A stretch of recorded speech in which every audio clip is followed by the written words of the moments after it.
হচ্ছে সব সময়, প্রতিনিয়ত। এবং আমি একটু আগেই একটা ঘটনা শুনছিলাম, আমাদের প্রথম অতিথি সেই ঘটনাটাই বলবেন। ঘটনাটি পুরান ঢাকা থেকে উনি এসেছেন এবং একটা জায়গার ঘটনা, কোন একটা কলোনির ঘটনা। আপনার নামটা একটু প্লিজ বলবেন সবাইকে। Hello everyone, this is Sudipta. Rasel ভাই, ইনফ্যাক্ট আজকে আসছি ঘোড়াশাল থেকে। আপনি ঘোড়াশাল থেকে এসেছিলেন, আপনার ঘটনাটা নিশ্চয়ই ঘোড়াশালের, না? হ্যাঁ, ঘোড়াশাল সরকারি কলোনির। ওকে, শুনি। আচ্ছা, তো ঘটনাটা সেপ্টেম্বর মাসের। ঘটনাটা যে ফ্যামিলির সাথে ঘটে ও 5 জন ফ্যামিলি মেম্বার। তো সবচেয়ে ছোট যে ছেলেটা, তো ওই ফ্যামিলি মেম্বারের মধ্যে বড় ভাই, বড় আপু এবং সেই ছোট ছেলে। তো ছেলেটির নাম শাওন। তো ঘটনার শুরুতে একটু বলে নেই যে শাওন ছেলেটা খুবই মিক মাইন্ডেড।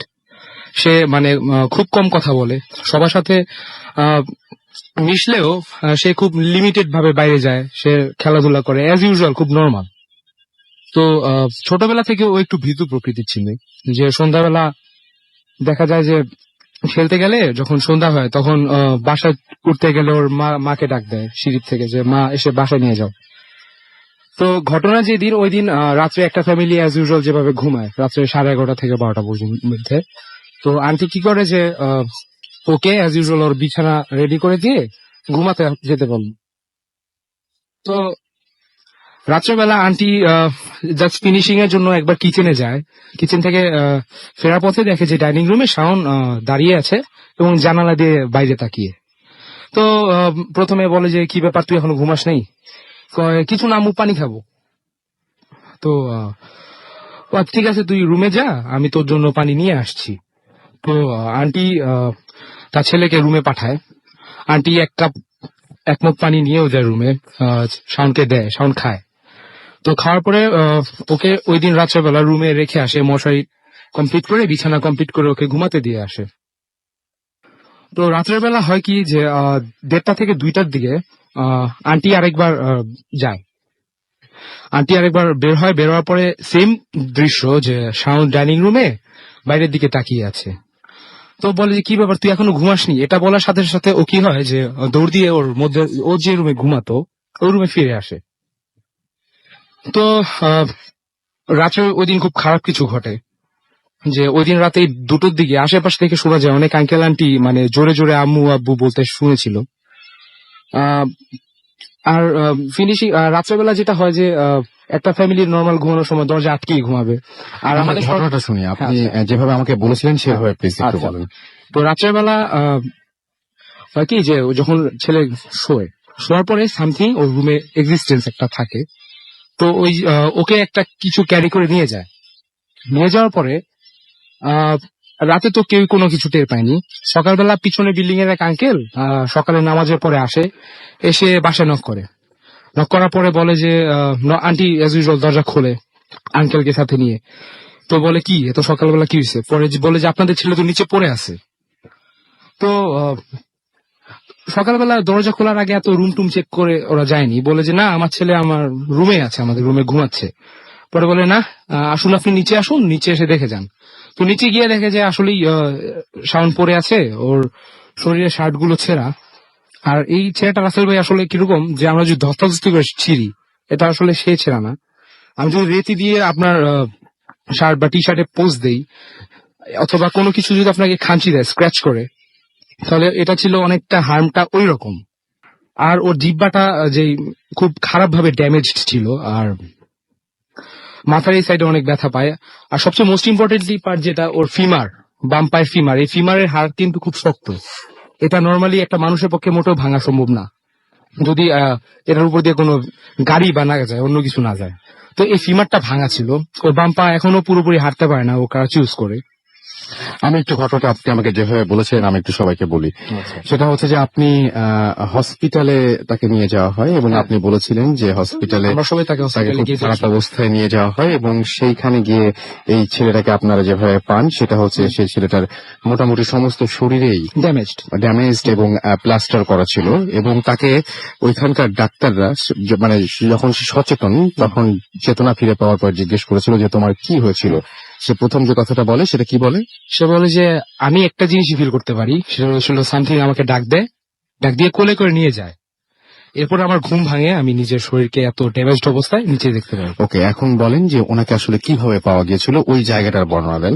আপনি বলেন অলরেডি, আপনি বলেছেন যে আপনার শার্ট স্ক্র্যাচ করা ছিল, এরপরে আপনি বলেছেন যে তার জিহ্বায় কোন একটা ঝামেলা ছিল, এবং তারপরে আপনি একটা জিনিস মনে হয় মিস করেছেন, যে আপনি বলেন যে ছাদ থেকে যদি হ্যাঁ, এটা বলছি আমি। তো ওরা যে বিল্ডিং এ থাকে, ওই বিল্ডিং থেকে যদি আমি মানে উপর থেকে যদি কেউ কিছু জিনিস ফালাইও, এত দূরে যাওয়া সম্ভব না, ঠিক আছে, যদি আমি ফোর্স দিয়ে না ফালাই। তো ছেলেটা নর্মালি যে জায়গায় পড়েছিল, আর যে ইনসিডেন্ট যে জায়গায় হয়, ওটা আমরা দেখলে বুঝতে পারবেন যে মানে মাটিতে 2 থেকে 3 ইঞ্চি গর্ত ছিল, যেরকম যেন ওকে কেউ কোনো কিছু দিয়ে ফোর্স করে একদম মাটির মধ্যে গেঁথে দেওয়া ট্রাই করে। আর পুরো শরীরের অবস্থা খুবই ড্যামেজ ছিল, সকালবেলা স্ক্র্যাচ ছিল, এগুলি। আপনাকে অনেক ধন্যবাদ। আমি আসলে যে জিনিসটা, আমার ঘটনাটা আমি যদি একটু বলি, সেটা হচ্ছে ব্যাপারটা এরকম যে আমি জানি না, ঘটনাটা আসলে শুরু করেছেন উনি অন্য একটা জায়গা থেকে, যার জন্য হয়তো আপনাদের বুঝতে একটু কষ্ট হচ্ছে। সেটা হচ্ছে যে আমি তো বললামই যে হসপিটালে তাকে ওই অবস্থায় পাওয়া যায়, এবং হসপিটালে পাওয়া যাওয়ার পরে তাকে যখন মানে সকালবেলা যেভাবে পাওয়া গিয়েছিল, সেটা হচ্ছে যে এরকম একটা জিনিস মনে হচ্ছে যে বিল্ডিং এর ওপর থেকে সে নিচে লাফ দিয়েছে, যদি এরকম যদি ধরি আমরা ব্যাপারটা, তাহলে যেটা হবে যে বিল্ডিং এর যে ডিস্টেন্সে গিয়ে সে পড়েছিল, সেই ডিস্টেন্সটা অতিক্রম করা সম্ভব না, এবং সে মাটিতে অনেকটা ভেতরে ঢোকা অবস্থায় ছিল, সেটাও সম্ভব না। দেখে মনে হচ্ছিল যে সে হয়তো জোর করে তাকে মাটিতে পুঁতে ফেলা বা এরকম একটা জিনিস চেষ্টা করেছিল, এবং সে একটা কথাই বলেছিল যে কেউ একজন তাকে নিয়ে যাবার চেষ্টা করেছিল। মাঝে মাঝে আমরা শুনি যে এরকম রাতের বেলায় নানান ধরনের অনেক কিছু দেখে নিয়ে যায়, কিন্তু সেটাও অনেক সময় এরকম অনেক ভয়াবহ হতে পারে। অনেক কিছু এখনো পর্যন্ত সেটা সলভ করা সম্ভব হয়নি, এবং কি সলভ করা কি সম্ভব হয়েছে এখনো পর্যন্ত, যে কি আসলে নিয়ে গেছিল তাদেরকে? না, এটা এখনো সলভ করা সম্ভব নয়। সেটাই আমি বলছিলাম যে অনেক সময় আমরা অনেক কিছু মানে ধারণাও করতে পারি না, আমাদের চিন্তার শক্তি অত দূর পর্যন্ত যায় না যেটা দিয়ে আমরা আসলে বের করে ফেলতে পারি যে ঘটনাটা আসলে এরকম ঘটেছিল। যাই হোক, আমাদের কাছে বেশ কিছু SMS রয়েছে। আমাদেরকে হাম্মাদ SMS করেছেন, এবং নেত্রকোনা থেকে তিনি SMS করেছেন, শুনছেন, আমাদের সাথে আছেন। হ্যালো, আমাদেরকে SMS করেছেন। নামটা একটু প্রথমে লিখবেন আপনারা প্লিজ। লিখেছেন জহিরুল, এবং তিনি তার ওয়াইফ দুজনেই শুনছেন। অনন্যা আমাদের শুনছেন, এবং আজকে তার বার্থডে, জন্মদিনের অনেক শুভেচ্ছা থাকলো। তন্ময় লিখেছেন, SMS করেছেন আমাদেরকে, এবং খুলনা থেকে আনোয়ার এবং তার তার ওয়াইফ আপনি রেগুলার তারা SMS করেন, আজকেও করেছেন। আমাদেরকে মোহাম্মদ রাজীব SMS করেছেন আমাদেরকে। সিদ্দিক খান জুরাইন থেকে। অনাবিল শাহজাহানপুর থেকে আমাদের SMS করেছেন। শাহজাহানপুরের কথাটা বলতে গিয়ে হঠাৎ করে মনে পড়লো যে আমি আসলে আমার খুব মানে খারাপ লাগছিল একটা জিনিস, যে সেই শাহজাহানপুর আছে একটা ঘটনা ঘটেছে, আপনারা নিশ্চয়ই সবাই শুনেছেন সেই ঘটনাটা, এবং এখনো পর্যন্ত সেই বাচ্চাটিকে উঠিয়ে নিয়ে আসা সম্ভব হয়নি। প্রায় 300 ফুট গভীরে যে বাচ্চাটি আছে, এবং আমি লাস্ট খবর পাওয়া পর্যন্ত আমি তাই জানি আর কি।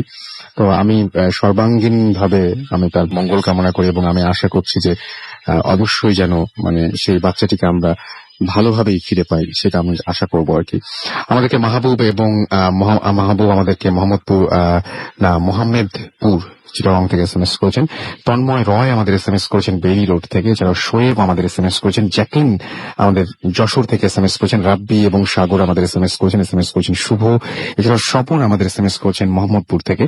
আরমান রানা, মফিদুল, চঞ্চল আমাদের শাকিল আমাদের SMS করেছেন আমাদেরকে দেখতে পাচ্ছি। এছাড়াও রাজীব আমাদেরকে SMS করেছেন দেখতে পাচ্ছি। কাশেম SH আবরার আমাদের হাজারিবাগ থেকে SMS করেছেন আমাদেরকে। ইশরাক সহ আরো অনেকে।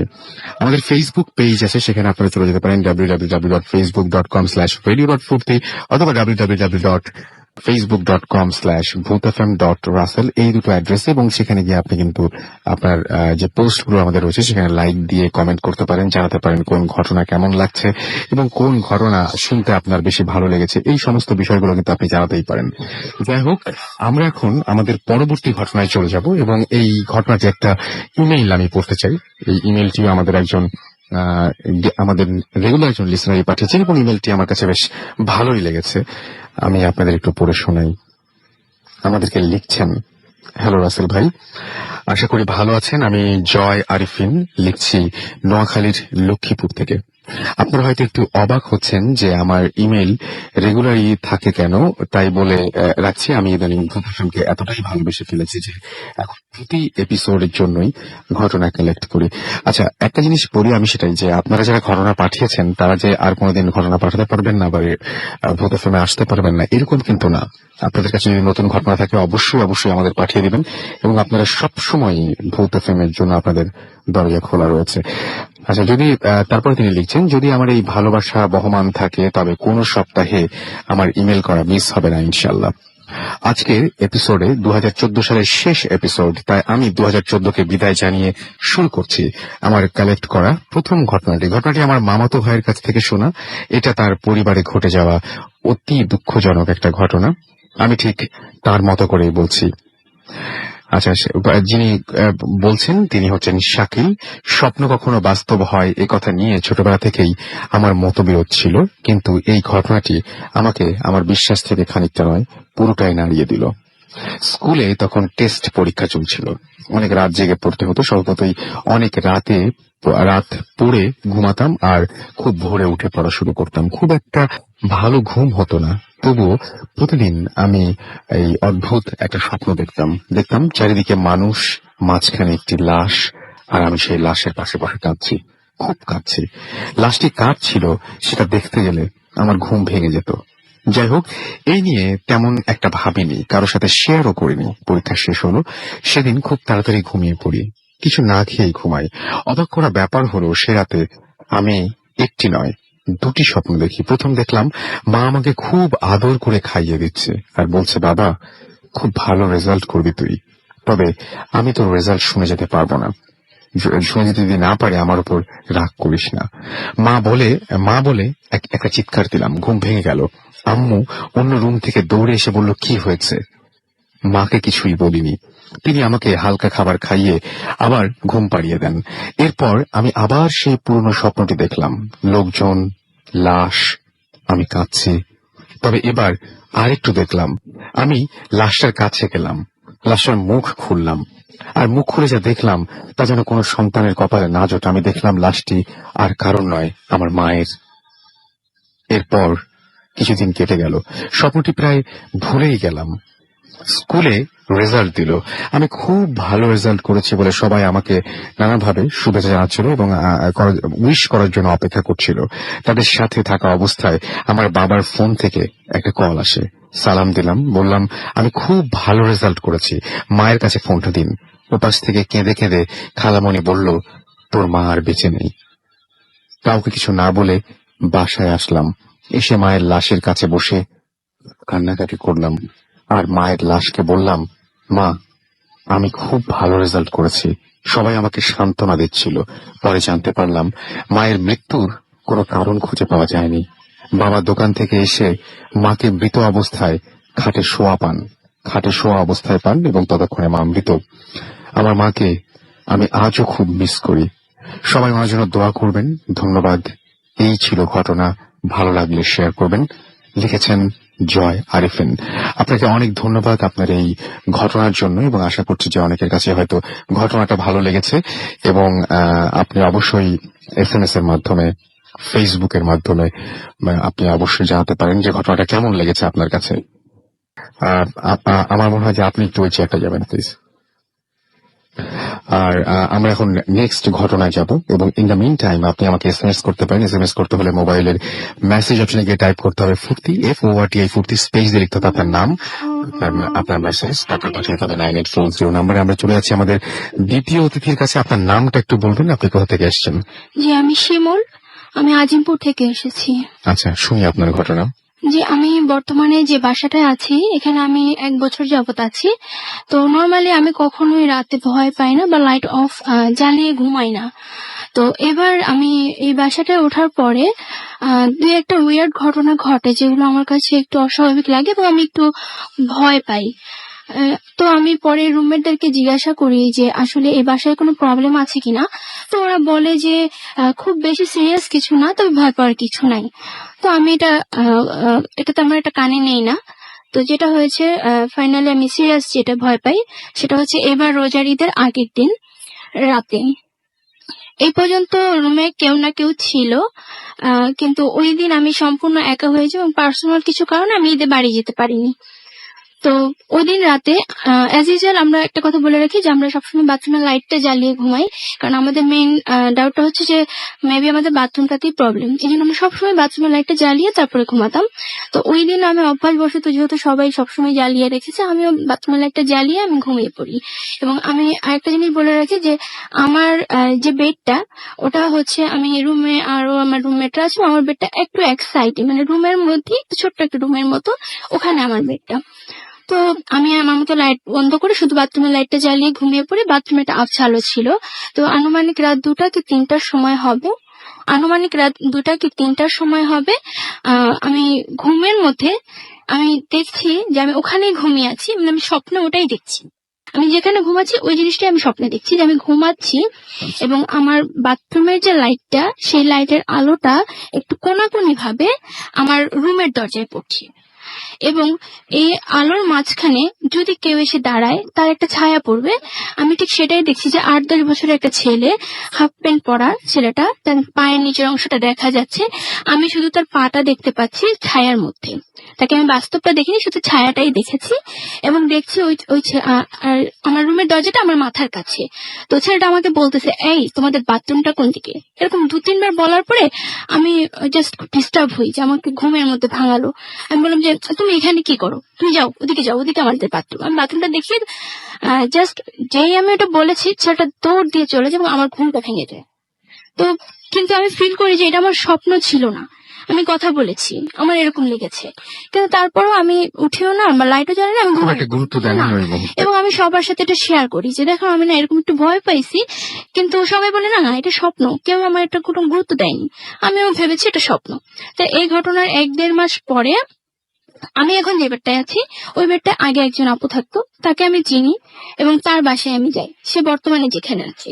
এবং তাকে যে কথা প্রসঙ্গে হঠাৎ তার সাথে আমার কথা হয় যে আপু তুমি কি ওই রুমে যখন থাকতা তুমি কি ভয় পেতা, তখন সে আমাকে বললো কি হ্যাঁ হ্যাঁ আছে, ওইখানে একটা বাচ্চা ছেলে আছে, 5 বছরের একটা ও মাই গড, উনিও মুখে দেখেছেন? কিন্তু এর মধ্যে কিন্তু ওনার সাথে আমার প্রায় বছরখানেক কোনো যোগাযোগ হয় নাই, দেখা হয় নাই, হ্যাঁ, এবং এটা নিয়ে কোনো কথাও হয় নাই।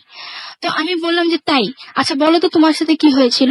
তো সে আমাকে বলে যে সে যখন ঘুমিয়েছিল তার মনে হয়েছে যে একটা বাচ্চা, 5 বছরের একটা বাচ্চা বা 4-5 বছর, সে গ্রিল দিয়ে হাঁটছে, গ্রিলে বাচ্চা যেরকম ঝুলে ঝুলে হাঁটে ওরকম ঝুলে ঝুলে হাঁটছে, তারপরে তার গায়ের উপর পালিয়ে যাচ্ছে, মারিয়ে যাচ্ছে, এরকম করছে। বাচ্চার বয়স কিরকম হবে বলেন তো? উনি বলেছে 4-5 বছর, আচ্ছা, আমি দেখেছি 7-8। ওকে। আরেকটা ঘটনা আছে, সেটা বললে মানে এক এক সময় এক এক বয়সে আসতেছে। তো সেটা হচ্ছে যে ও এরকম বলে, তারপর আমি বলছি যে, তারপরে ও বলে যে উঠে লাইট জ্বালাইতে নেয়, লাইট বন্ধ হয়ে যায়, এরকম হয় এবং সে অনেক ভয় পায়, সে চিৎকার করে ওঠে, রুমমেটরা এসে তাকে ব্রাদুরত পরে লবণ পানি খায়, এরকম আর কি, বা সুস্থ করে। তো উনি আমার সাথে এটা শেয়ার করে। তো আমি বললাম যে দেখো আপু আমি এরকম দেখছি, বলেছে হ্যাঁ ওখানেই বাচ্চা ছেলেটা আছে।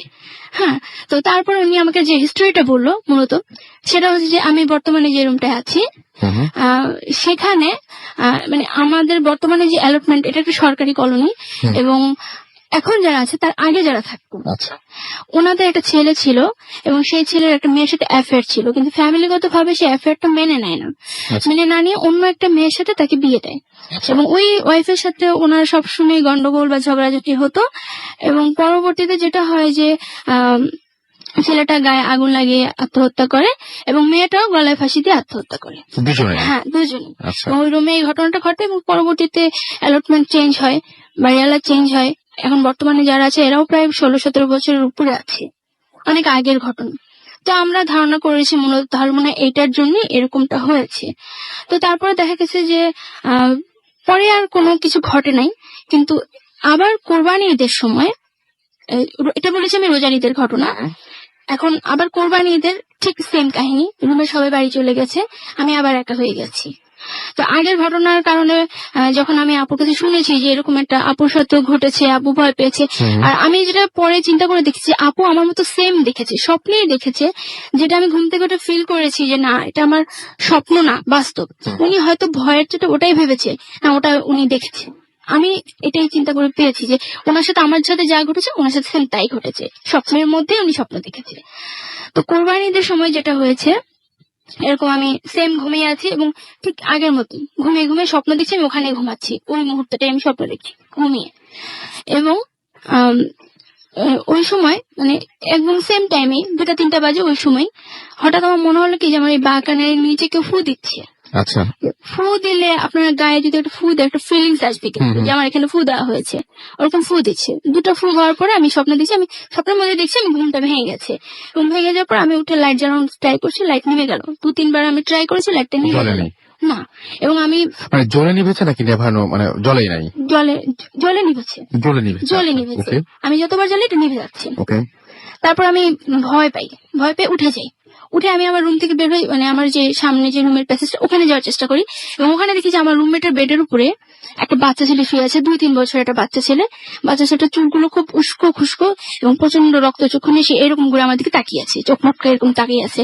এবং ওটা দেখে আমি ভয়ে মানে আমি লাফাচ্ছি না কি করছি, কারণ কি করবো আমি বুঝতেছি না। ওই মুহূর্তে আমার ঘুমটা ভেঙেছে এবং ঘুমটা ভেঙে যাওয়ার সাথে সাথে মনে হলো যে 3 নম্বর ফুটা এখনই দিল এবং আমার ঘুমটা ভেঙে গেল। এর আগে 2টা ফু পেয়েছি, লাস্ট আমি 3টা ফু পেয়েছি। আমি কিন্তু উঠে কোনো নড়াচড়া করিনি, আমি জাস্ট চোখটা এরকম করে তাকিয়েছি, কোনো নড়াচড়া করিনি যে আমার এখানে নাড়া লেগেছে, আমার মনে হচ্ছে কেউ এখানে নাড়া দিয়েছে, তাও না, আমি জাস্ট এরকম তাকিয়েছি। এবং যেটা হয়েছে আরেকটা জিনিস আমি ফিল করেছি, শূন্যতা। যে আমরা এখন সবাই এখানে বসে আছি, সবাই যদি রুমের থেকে বের হয়ে যায়, আমি একা বসে থাকি, তখন একটা মনে হবে না একটা কেউ নাই এরকম একটা কিছু। শূন্যতাটা সৃষ্টি হয়েছে, ওরকম একটা শূন্যতা। আর একটা জিনিস যেটা যে আমি তখন একবার চিন্তা করেছি আমি উঠবো, আবার চিন্তা করলাম না, আমি দেখেছি আমি লাইট জ্বেলেছি, আমি জ্বলেনি, আমি আবার ওভাবেই শুয়ে পড়ি। কিন্তু ফাইনালি আমার যে 2বার আমি ভয় পেয়েছি, আমি 2বারই আমার ঘুম থেকে জাগার পর মনে হয়েছে না এটা আমি স্বপ্ন না, এটা আমার বাস্তবে ছিল, এরকম মনে হয়েছে। যেহেতু ওই ব্যাপারগুলো আমার স্বপ্নের মধ্যেই ঘটেছে। এবং এরপরে আমি এখনো পর্যন্ত একদিনও একা থাকি নাই রুমে, বা যদি একা থাকার মতো সিচুয়েশন সৃষ্টি হয়েছে আমি কাউকে নিয়ে এসে থেকেছি। আমি কতগুলো প্রশ্ন করি আপনাকে, জি, সেই অবশ্যই। প্রশ্নগুলোর মধ্যে একটা প্রশ্ন হচ্ছে যে ছেলেটাকে যে দেখে আপনি দেখেছেন ছেলেটাকে? আমি একবার ছায়া দেখেছি, আরেকবার যেটা দেখেছি বাচ্চা ছেলে, ওটা ওটা ওটা দেখি। সেটা কি মানে এমনিতে দেখতে কেমন লাগে? মানে ভয় লেগেছে আপনাকে? ভয় লাগার মতো কিছু? দেখতে হয়েছে যে মানে সাইজে সে 2-3 বছরের বাচ্চা, তার হাত পায়ের গড়ন বা তার নাড়াচাড়া মুভমেন্ট এগুলো সব 2-3 বছরের বাচ্চা, বাট তার চেহারাটা প্রচন্ড ম্যাচিওর এবং ভয়ঙ্কর বলতে তার চোখগুলো এরকম গোল গোল এবং মাথার চুল বড় বড় এবং উস্কো খুস্কো, যেটা আপনি বললেন একটু আগে। এবং আপনি মানে আমি যেটা জানতে চাচ্ছিলাম যে এটা কি আসলে যেরকম ভাবে অনেকে বলেন যে অনেকে বলেন একদম পুরো মানুষের মতো দেখলাম, অনেকে বলেন ছায়া ছায়া, অনেকে বলেন ট্রান্সপারেন্ট। আপনার কোনটা? মানে আমি দেখেছি যেটা যে একটা বাচ্চা ছেলের মাথায় যদি একটা বড় একটা মানুষের মাথায় নিয়ে লাগাই দেওয়া হয় যে ছবিটা হবে সেম সেই ছবিটা। আচ্ছা, এরকম ধরনের। এবং এটা আপনি কি মানে এখনো পর্যন্ত দেখে যাচ্ছেন? না, এখনো আমি দেখছি না, ওই যে আমি একা থাকলে ব্যাপারগুলো ঘটছে। তার মানে আপনার যদি আবারও কোনোদিন এরকম হয় তাহলে হয়তো আবারও আপনি দেখতে পারি আশঙ্কা আছে। রাসেল ভাই, যেটা আমি একটু বলতে চাচ্ছি সেটা হচ্ছে যে আমাদের রুমে কিন্তু টুকটাক এর আগে টুকটাক কিছু উইয়ার্ড ঘটনা ঘটেছে, যেটা আমি আপনাকে বলেছিলাম এর আগে। বাথরুমে গিয়েছি, বাথরুমে জানলা দিয়ে মনে হচ্ছে প্রচন্ড একটা বড় ঢিল ছুড়লে যেরকম একটা শব্দ হবে, প্লাস্টিকের বালতির মধ্যে পড়লে বালতিটা ভেঙে যাবে, আমি ওখানে খুঁজে একটা সুরকি পর্যন্ত পাইনি। এবং সকালের ঘটনা, এটা আমি সম্পূর্ণ সচেতন। আরেকটা জিনিস যেটা হয় মাঝে মাঝে আমাদের বাথরুমে দুপুর বেলাটা 12টা 12:30টার দিকে যদি কেউ যায় গোসল করতে, মানে আপনি ধরেন বাথরুমের দরজায় কেউ ধাক্কা দিলে শব্দ হবে এবং ভাইব্রেশন হবে, দুটাই হবে। ওখানে শুধু ভাইব্রেশনটা হয়, শব্দটা হয় না। দরজার সাথে সাথে খুললে কেউ নাই, কেউ নকও করেনি, জিজ্ঞাসা করলে কেউ নকও করেনি, এই ধরনের সমস্যা এখনো হয়। এটা মাঝে মাঝে হয়, খুব বেশি হয় না প্রথমে। এবং আপনি শিওর যে ওটা অন্য কেউ করছে না বাসার?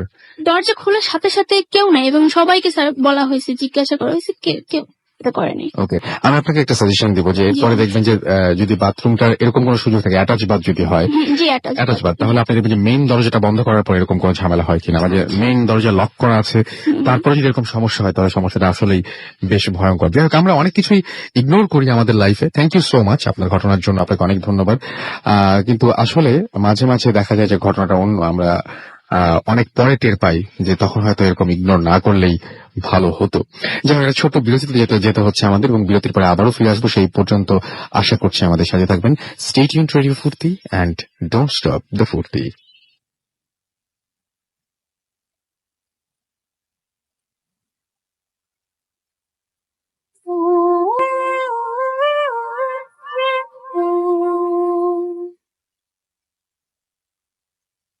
ওয়েলকাম ব্যাক, শুনছেন সবসময় রেডিও ফুর্তি 88.0 FM, বাংলাদেশের সর্ববৃহৎ রেডিও নেটওয়ার্ক, আমি রাসেল আছি সাথে, এবং চলছে ভূত এফএম। এবং আপনারা সবাই জানেন ভূত এফএম এখন অন্যরকম উইথ গ্রামীণ ফোন। আমি দেখতে পাচ্ছি ফেসবুকেও অনেকেই আমাদেরকে কমেন্ট করেছেন এখানে, এবং কমেন্ট এখানে অনেকেই আমাদের পোস্টের নিচে লাইকও দিয়েছেন। Thank you so much. আমাদেরকে লিখেছেন বোরহান উদ্দিন লিখেছেন ভালো হচ্ছে, আমাদেরকে কামরুজ্জামান রিফাত লিখেছেন ভালো লাগলো, মামুন রশিদ লিখেছেন আই লাভ ভূত এফএম। আমাদেরকে এছাড়াও দেখতে পাচ্ছি লিখেছেন যে ভালো লাগছে ভূত এফএম, কাজী নাফিস ফুয়াদ। এছাড়াও আমাদেরকে রনিও দাস এখানে লিখেছেন যে কলকাতা থেকে লাইভ অ্যাপে তিনি শুনছেন, এবং আপনাকে অনেক অনেক ধন্যবাদ যে আপনি আমাদের সাথে রয়েছেন।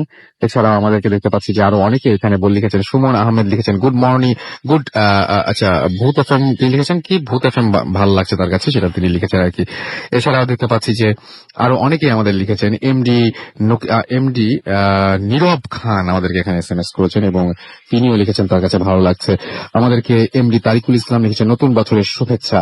এগুলো সব ভূত এফএম এর আমার যে পেজটা রয়েছে সেখানে। এবং এছাড়াও দেখতে পাচ্ছি ফুর্তির পেজে লিখছেন নীল সীমান্ত লিখেছেন যে কানে হেডফোন লাগিয়ে তিনি শুনছেন। এবং আমাদেরকে জুবায়ের অমি লিখেছেন এটা তার সেকেন্ড এসএমএস, প্লিজ এসএমএসটা পড়েন। কোথায় ভাইয়া?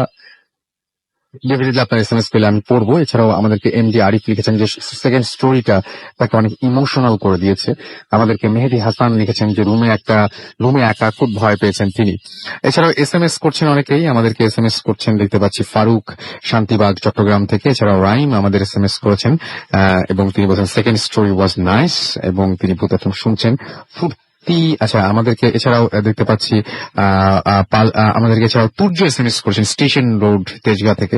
এছাড়া আমাদেরকে আবির টাঙ্গাইল থেকে এসএমএস করেছেন আমাদেরকে দেখতে পাচ্ছি শাওন নাটোর থেকে। এছাড়াও স্নিগ্ধা ধামরাই থেকে আমাদের এসএমএস করেছেন। সুস্মিতা বড়ুয়া আমাদের এসএমএস করেছেন বিআই স্কুল থেকে।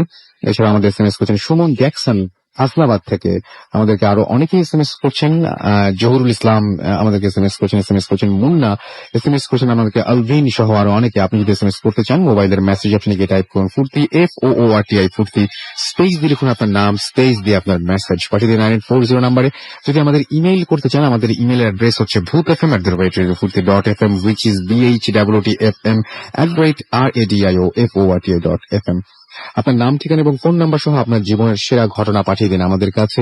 অবশ্যই শুরুতে উল্লেখ করুন যে ঘটনাটি আপনি স্টুডিওতে এসে শেয়ার করতে চান নাকি আপনি চান ঘটনাটা আমরা পড়ে শোনাবো। যারা ফেসবুকে আমাদের সাথে কানেক্টেড থাকতে চান তারা চলে যান www.facebook.com/radio.furti, www.facebook.com/bhootfm.russell। আমার নামের স্পেলিং হচ্ছে RUSSELL। আমরা চলে যাব এখন বছরের শেষ বলেছিলাম যে আমরা একটু স্পেশালি করতে চাই। বাবু ভাই এখন চলে এসছেন আমাদের এখানে এবং আমরা কথা বলবো বাবু ভাইয়ের সাথে। বাবু ভাই কেমন আছেন? এই তো আমার শরীরের কি অবস্থা? শরীর অবস্থা ভালো আসছে, শরীর অবস্থা ভালো আলহামদুলিল্লাহ। আমরা চলে যাই ঘটনায়, একটা খুব ভয়ঙ্কর ঘটনা দিয়ে আজকে শুরু করি। হ্যাঁ রাসেল ভাই, এই ঘটনাটা যে আপনি সঙ্গে ফোন করলে এর মধ্যেই একজনের সাথে দেখা হলো। উনি অনেকদিন আগে ওনার সাথে আমার পরিচয় ছিল, আমার মামাদের সাথে আর কি চলাফেরা করতো, মন্টু ওনার নাম ছিল। তো ওনার সাথে দেখা হওয়ার পর উনি কথা বলছে যে ভূত এফএমে নাকি তুমি যাও শুনলাম। আমি বললাম জি যাই। তো বলে ভূতের কাহিনী এগুলা কি, কত কাহিনী আছে, এটা আর বলার কি আছে, এটা কি? আমি বললাম যে আসলে যে অনেকে শুনতে চায়। তো বললো আমার কাছে কাহিনী আছে, নিও তুমি। কি কাহিনী? বলে আমার নিজের কাহিনী। তো যাক, ওনার কাছে জিজ্ঞেস করলাম যে কি কাহিনীটা বলেন। তো উনি বললো কাহিনী, ওনার নিজের কাহিনী। এটা 1984-85 সাল এরকম সময়কার। তো উনি মিরপুরে, ওনারা থাকতেন মিরপুরে 14 নম্বরে এখানে। তো উনি চলাফেরা করতেন রাতে, আড্ডাবাজি করতেন, তখন হয়তো ওনাদের স্কুল লাইফ শেষ হয়েছে রাতে, এবং বেশ দুরন্ত ছিলেন ওনারা। তখনকার সময় একটু দুরন্তপনাটা বেশি ছিল এখনকার থেকে। তো এদিক ওদিক কাটাতেন, মিরপুরে বিভিন্ন এলাকায় ঘোরাফেরা করতেন। তো একদিন উনি এরকম গভীর রাতে একটা জায়গা দিয়ে আসছেন মিরপুরে, ওখানে একটা দাওয়াত ছিল ওনার, একটা ফ্রেন্ডের বড় ভাইয়ের বিয়ে, ওটা খেয়ে উনি ফেরত আসছেন। তো যে এলাকার ভিতর দিয়ে আসছেন সেটা প্রসিদ্ধ এলাকা, মিরপুরে অনেক মানুষই ওখানে রাতবেলা খুব একটা চলাফেরা করে না। এখন নাকি অনেকটাই উন্নত হয়েছে। উনি বললো যে এখন ওখানে চলাফেরা কিছু মানুষ করে, বাট একটা সময় করতো না, সন্ধ্যার পর এড়িয়ে যেত বিভিন্ন কারণে। ভৌতিক কারণ, বা আরো ওখানে একটু ক্রাইম রেটও বেশি ছিল, কিন্তু ভৌতিক কারণটাও একটা কারণ ছিল আর কি। ওখানে মিরপুরে নাকি অনেক বদ্ধভূমি টুমিও ছিল। তো যাই হোক, ওখান থেকে আসছেন রাতের বেলা, গভীর রাত, প্রায় 10টা-11টা বাজে। তো ওই সময় 10টা-11টা ওই যে রাস্তার জন্য অনেক রাত। অনেক রাত। তো যখন আসছেন, ওনার বেশ সাহসী মানুষ, একলা একলাই আসছেন। আস্তে আস্তে এক জায়গায় ওনার একটু মানে আর কি আপনার প্রকৃতির ডাকে সাড়াই দিচ্ছে, মানে ওনার কি হয়, প্রেশার হয়। তো উনি ওই হেঁটে কোথায় যাবে চেষ্টা চিন্তা করলো যে রাস্তার পাশে একটা পুকুর ছিল, বড় পুকুর, এবং ওই পুকুরটাকে ওইখানকার মানুষ খুব এড়ায় চলে আর কি। তো উনি জানে পুকুরটার সম্বন্ধে এসে, তো চিন্তা করে ভূত প্রেত এগুলা কি, মানে পুরোটা গায়ে মাখে না। যদিও ওখানে কিন্তু আমি পার্সোনালি জানি যে 80-র দশকে মিরপুর, শেওড়াপাড়া, ইব্রাহিমপুর এসব এলাকায় যারা থাকতো তারা ভূত জিনিসটাকে খুব বেশি রকম বিশ্বাস করতো। আর আমার নানার বাড়ি অনেকেই অনেক ধরনের এরকম এক্সপিরিয়েন্স হ্যাঁ। আছে। আমার নানার বাড়ি ওখানে, এবং ওখানকার মানুষজন তখন অনেকেই বিশ্বাস করতো বিভিন্ন জিনিস। আমি নিজেই অনেক মিথ জানি ওখানে। আচ্ছা, তো যাই হোক, তো উনিও ওই পুকুর সম্বন্ধে কিছু মিথ জানে, উনি গায়ে মাখেনি। উনি ওই পুকুরের পাড়ে এক জায়গায় যে উনি ওনার মতো আর কি কাজ সারছেন। তো যখন কাজ সারছেন, উনি হঠাৎ করে ফিল করে যে ওনার ঘাড়ের মধ্যে কেউ নিঃশ্বাস ফেললো, বেশ গরম নিঃশ্বাস। তো উনি ঝট করে পেছন ফিরে তাকায় যে কোনো মানুষ কেউ নাই, কোনো মানুষ নেই। এবং উনি যখন তাকাইছে, উনি ডান দিকে তাকাইছে, ঠিক একই সময় বাম দিকে ওনার কাঁধের মধ্যে মনে হলো কেউ মানে মানে কোনো কিছু ডাবাই দিছে, মানে ধারালো কোনো কম্পাস বা কিছু দিয়ে যদি ছুরি দিয়ে কেউ খোঁচা দেয়, জাস্ট লাইক দ্যাট, এবং মনে হলো চিড়ে দিল ডাবাই দিয়ে কিছুটা। তো জ্বলে উঠছে, উনি তাড়াতাড়ি তাকায় হাত দিয়ে এরকম করছে, হাত দিয়ে ধরছে। তো ধরে দেখে যে ওই জায়গা দিয়ে রক্ত বেরোচ্ছে না, বাট কেউ নাই, কিছু নাই। এক্সকিউজ মি, উনি একটু ভয় পায় যে কি ব্যাপার, সাপ টাপ কিছু কিনা। চিন্তা করে সাপ এরকম বেয়ে এই পর্যন্ত উঠবে, আমি তো টের পাবো। তো উনি খুব ভয় পায়। উনি মানে ভৌতিক ব্যাপারে ভয় পায় না, উনি ভয় পায় যে কি কোন ধরনের কোনো কোন পোকামাকড় কিনা। পোকামাকড়। তো উনি ওইটা রাব করতে থাকে এবং শার্ট দিয়ে ওই জায়গাটা চেপে ধরে। তো এই সময় উনি দেখে ঠিক পুকুরের উপর দিয়ে, এই যে পুকুরটা ঠিক মাঝামাঝি সাইড থেকে কিছু একটা ভেসে চলে যাচ্ছে। যেটা যাচ্ছে ভেসে, এটার শেপ হবে 3-4 ফিট উচ্চতা, এবং মানে ঠিক জমাট বাঁধা একটা অন্ধকারের মতো। জমাট বাঁধা বলতেছে যে খুব অদ্ভুত, কিন্তু মানে হ্যাঁ। বর্ণনাটা খুব অদ্ভুত। বলতেছে অন্ধকারটাকে যদি খুব জমাট বাঁধায় দাও কোথাও, মানে অন্ধকারের ভেতর অন্ধকার, হ্যাঁ, মানে মনে হচ্ছে একটু বেশি কালো, একটু বেশি বেশি কালো, হ্যাঁ, হ্যাঁ। এবং ওইটা যে একটা আলাদা কিছু ওইটা বোঝা যাচ্ছে, এবং সেটা পুকুরের উপর দিয়ে ভেসে ভেসে যাচ্ছে, মানে পানির থেকে প্রায় 1 ফিট উপরে এরকম হবে। তার মানে চারপাশে যেটুকু আলো আছে সেই আলোতে ওই অন্ধকারটাকে আলাদা করা দেখা যায়। যাচ্ছে, মনে হচ্ছে আলো দিয়ে অন্ধকারটাকে দেখা যাচ্ছে, অন্ধকারটা একটা সে। আর উনি তখন খেয়াল করলো ওটা মেঘের মতো আর কি, যেখান দিয়ে যাচ্ছে সেই জায়গার ওই পাশের আলো দেখা যাচ্ছে না। আচ্ছা আচ্ছা আচ্ছা আচ্ছা। হ্যাঁ, মানে হালকা ছোটখাটো দুই একটা আলো, ট্রান্সপারেন্ট না। ট্রান্সপারেন্ট না। তো উনি দেখে বেশ ভয় পেয়ে যায়, কারণ ওটা একটা সত্তা। ওটা ঠিক পুকুরটা পার হয়ে অনেকখানি চলে গেছে, তারপর উনি দেখলো সার্কেল করে আবার ওটা আসছে ওনার দিকে, মানে ব্যাক করে আসতেছে। তখন ওনার শরীরে সব লোম দাঁড়ায় যায়, উনি মানে বুঝতে পারে না জিনিসটা কি। তো উনি করে কি, ঘুরে হাঁটা শুরু করে, মানে অপোজিট রাস্তায় যাওয়ার জন্য। এবং কিছুদূর হেঁটে উনি পেছন ফেরে, যেটা নাকি স্বাভাবিক ভাবে মানুষ করে। তো দেখে যে ওই ছায়াটা পুকুর পার হয়ে গেছে এবং আসছে, কিন্তু ওদিক দিয়ে আসছে। তো উনি আরো জোরে হাঁটা শুরু করেন, এবং মানে তখন পর্যন্ত ওনার ভিতরে এমন জিনিস ছিল যে উনি ওই তখন পর্যন্ত এই দোয়া দুরুদ পড়ার মানুষ না। হ্যাঁ, সে হেঁটে দ্রুত পার হচ্ছে ওখান থেকে। তো হাঁটতে হাঁটতে হাঁটতে একসময় সেই মেইন রোডে চলে আসে, এবং মেইন রোডে এসে উনি ডানে বামে তাকায়, পেছনে তাকায়, কিছুই দেখে না, কিছুই নেই আসলে, মানে উনি একলাই। তো উনি দেখে ওনার ঘাম টাম বের হয়ে গেছে, ঠান্ডার সময় তারপরও। তো উনি তারপরও হাঁটে আর কি, হেঁটে হেঁটে ওই ওনাদের 14 নম্বর ওইখান দিয়ে আসে। এসে যখন উনি 14 নম্বর দিয়ে ঢোকে, ওই মানে ওনাদের যে রাস্তাটা আমরা ভেতর ওখান দিয়ে ঢোকার সময় ওনার কাছে কেমন যেন একটু অ্যাবনর্মাল লাগে সবকিছু, মানে ঠিক নর্মালি যেরকম দেখে সেরকম না। মানে উনি কলোনিতে থাকতো ওনারা, তো কলোনির কাছে যখন যাচ্ছে তো মনে হচ্ছে যে এই শীতের মধ্যেও অনেক বেশ বাতাস হচ্ছে। ওনার বাসার আশেপাশে কিছু গাছগাছালি ছিল, সেগুলো নড়ছে, তারপর তরকারির সবজির গাছ ছিল সেগুলো নড়তেছে, মানে বাতাসে নড়তেছে। বেশ ভয় পায় উনি। তো উনি ওনাদের বাসায় চলে আসে, গেটে এসে কাউকে জাগাতো না, রাত গভীর রাত, মানে হচ্ছে বাবা টাবার রাগ করতো। উনি বাসায় ঢুকে যায়, ঢুকে গিয়ে ওনার যে শোবার জায়গাটা ছিল সেটা ছিল ওনাদের বাসার গেটের সামনে একটা জায়গা, মানে একটা চৌকির মতো পাতা ছিল আর কি। ভেতরে রুমের ভেতর উনি থাকতো না, ফ্যামিলি মেম্বার অনেক ছিল। তো উনি চুপচাপ নিজের জায়গায় উনি সেটেল হয়ে যান, রাত্রে শুয়ে পড়েন। তো উনি যখন শুয়ে পড়ে, উনি প্রায় ঘুমের মতো অবস্থা, ঘুমিয়ে গেছে। তো এই সময় হঠাৎ করে ওনার মনে হয় যে ঘুমের মধ্যে থেকে মনে হয় শব্দ হচ্ছে একটা কেমন।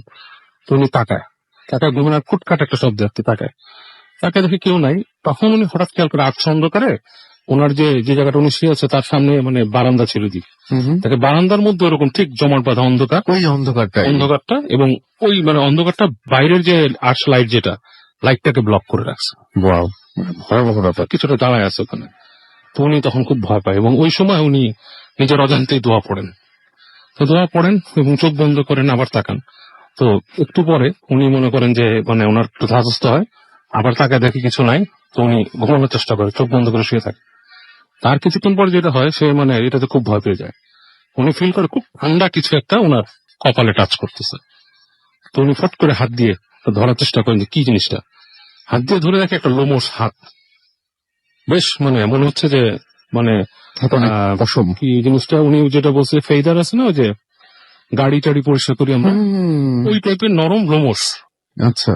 তো উনি বেশ মানে হয়ে যায় যে এরকম একটা হাতের মতো, এবং উনি চোখ মেলে যখন তাকায় উনি দেখে এরকম একটা কালো অন্ধকারের মধ্যে বেশ দূর পর্যন্ত চলে গেছে, কিন্তু ওইটা কোত্থেকে আসে সেটা সে দেখে না। এবং এই পর্যায়ে সে মানে হাতটা একসময় সম্মোহিতের মধ্যে ছেড়ে দেয় এবং উনি মানে সেন্স হারায় ফেলে বা ওনার আর খেয়াল নেই।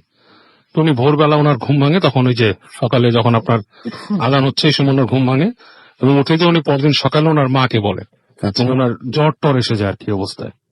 তো ওনার মাকে বলার পর ওনার মা শুনে শুনে বলে যে তুমি কোনো খারাপ জায়গা দিয়ে আসছো, তোমার কোনো আসর হয়েছে। এবং এরপরের থেকে ওনাকে কন্টিনিউয়াসলি উনি উল্টাপাল্টা জিনিস দেখতে থাকে ওনাদের এখানে, বিশেষ করে এই যে অন্ধকার জিনিসটা, তারপরে মনে করেন যে উদ্ভট উদ্ভট জিনিস ওনার দেখা যায়, সিমটম দেখা দেয়। উনি নাকি ওই ভয় বেরোতো না। তো তখন ওনাকে ওনার এক খালা, এক মহিলা ছিল, সে নাকি খুব পরিষ্কার টাইপের, ওনার কাছে নিয়ে যায়। তো সে বলে যে ও রাতের বেলা আসছিল, ওখানে একটা খারাপ জিনিসের নজর পড়ছে। তো ওনাকে মানে ঝেড়ে টেড়ে দেয় এবং ওই তাবিজ দিয়ে দেয়। তারপর থেকে উনি এটা সমাধানটা হয়তো খুব সামান্যই ছিল, হ্যাঁ, বা সমাধানটা করা সম্ভব হয়েছে, কিন্তু উনি যে এক্সপেরিয়েন্স এর মধ্যে দিয়ে গেছেন এটা খুবই ভয়ঙ্কর। ভয়াবহ। মানে খুবই আপনি ভয়ঙ্কর। যে কথা বলেন এটা মোটামুটি এখনো পর্যন্ত এরকম মনে হয় শুনে নাই যে মানে একটা নির্দিষ্ট শেপ সেটা Shape, হ্যাঁ, পুকুরে এবং- ভেসে যাচ্ছিল এবং সেটা ফলো করতে করতে বাসায় পর্যন্ত চলে চলে এসেছে। আসছে। এবং উনি যেমন ওনার কাহিনীর মধ্যে একটাই ছিল যে উনি যে অদ্ভুত জিনিস দেখতেন, মধ্যে একটা জিনিস দেখতেন যে ওনার চুল, উনি মাঝে মাঝে বাসায় আসলে রাত্রেবেলা উনি দেখতো গভীর রাত্রে কেউ চুল ছেড়ে রাখছে বারান্দার থেকে, এবং সেটা লম্বা চুল মানে মানে ওই ওপর থেকে উপর থেকে ঝুলে আছে মানে কে মানে কিছু মানে না, এটা চুলের মতো ঝুলে আছে উপর থেকে। অদ্ভুত ব্যাপার, কিন্তু খুবই অদ্ভুত ব্যাপার। তো বুঝতেই পারছেন যে এরকম আরো দারুণ দারুণ সব ঘটনা থাকবে ভূত এফএমে আজকে, এবং আমরা ভূত এফএমে 2014 সালের শেষ এপিসোডটি করছি।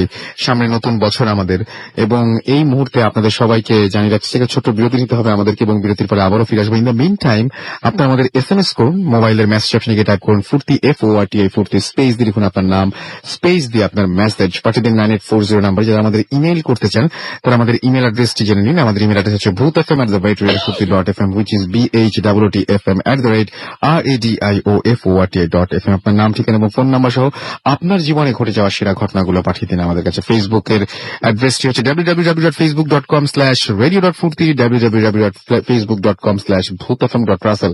আমরা একটা অডিও ক্লিপ প্লে করবো। আচ্ছা, আমাদের ফেসবুক পেজ www.facebook.com/bhutfm.russell, সেখানে আমরা কয়েকদিন আগে এই সপ্তাহের শুরুতেই একটা পোস্ট দিয়েছিলাম, এবং সেই পোস্টটা আচ্ছা সেই ঘটনাটা আমি একটু পরে যাব। তার আগে আমরা একটা অন্য ঘটনা শুনে আসবো, এবং তারপরে আমরা সময় পেলে আমরা ওইটাও আপনাদের শোনাবো, এবং শোনানোর ইচ্ছা আছে আমাদের। তো ছোট বিরতির পরে আবারও ফিরে আসছি। স্টে টিউনড রেডিও ফুর্তি এন্ড ডোন্ট স্টপ দ্য ফুর্তি। Bhoot FM. The night comes alive with Gramophone.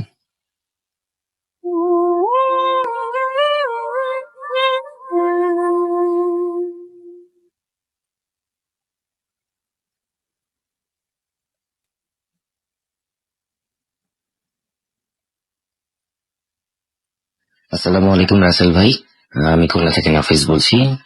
ঘটনা চলে যাচ্ছি। এই ঘটনাটি আমার কলিগের লেগে ঘটেছিল। তো ওনার জীবনে যে ঘটনাটি ঘটেছিল এটা আসলে আমার কাছে আনএক্সপেক্টেড ছিল। আমি ওনাকে বারবার আসলে একটা কারণে বারবার একই প্রশ্ন করতাম যে ভাই আপনি লিফটে কেন উঠতে ভয় পান। উনি প্রচন্ড ভয় পেতেন লিফটে উঠতে, কখনো লিফট প্রেফারই করতেন না।